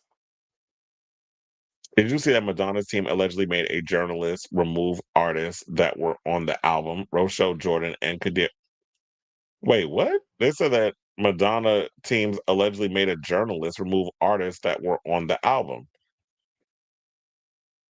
Is it because they don't want people knowing who's on the record? They want to leave it as a surprise? But there's a rumor going around that she has a duet with Kylie, and we. Oh, so that's what? Yeah, because I was one. I was like, wait, Madonna not giving credit? I was like, we're not gonna pull a Beyonce around here, even though now Beyonce overcompensates for it. But I think yeah, because I was like, wait a minute. So I think that's what I was thinking. Because I was like, it's because she doesn't want leaks coming out. Because yeah, the fact that Rochelle, and that's why Rochelle came to Madonna's defense, probably because she is featured on the record.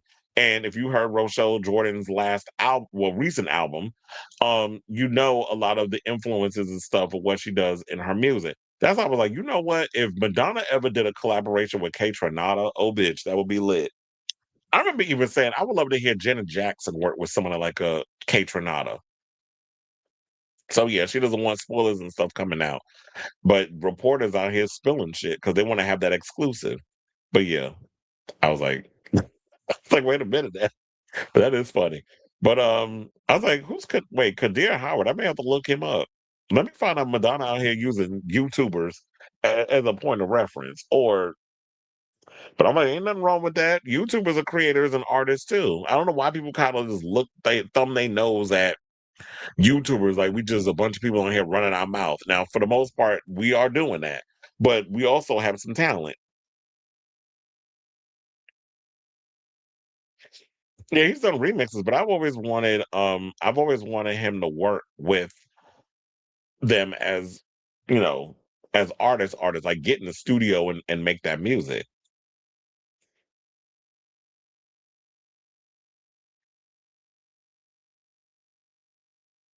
Well, maybe he didn't get the idea of that. The reason why the name was removed was because Madonna doesn't want spoilers. So, um, maybe and then it also gets in this situation of YouTubers not understanding how the other side of the industry works and why certain artists make certain decisions. So there could be that as well. Maybe I'm thinking it's a communication thing. This should have been communicated with them so that way they know there's a reason why the names were removed. Is because it's a listening party. People are going to go to this event. They're going to hear the record and they'll give their overall thoughts on it. And I'm sure if Madonna is smart, she will make sure those phones is locked up because if any leaks get out, they will be held to pay. But anyway, y'all, so we're at the end of the show. I want to thank you all for tuning into the latest episode of Chris Avalon Unfiltered. Hit that like button, subscribe, smash the notification bell, all that good stuff. Um, I'm gonna be working tomorrow, so I'll be back on Monday with a brand new episode of the show. Definitely, yeah. So look out for that. Whatever God, willing, whatever tea we gonna be spilling, we'll be talking about it here and all that good stuff. So, wait, what? Remember, Amoeba Music got caught leaking the actual tracking as well. Yeah, because we heard like the track list and stuff came out, and everybody, is it real? Is it fake? Blah, blah, blah. It's like, yeah, all his leaks. But at this point, it's like we can find out who's on the record. We'll be all hyped. As long as the music don't leak, we don't care who's on part of the track list. Excuse me. Yeah, they got a new album coming out. I heard the new single. They dropped the video over the weekend. But anyway, as I stated before, love you all for watching. Thank you for your continued support. And until next time, ciao, darlings.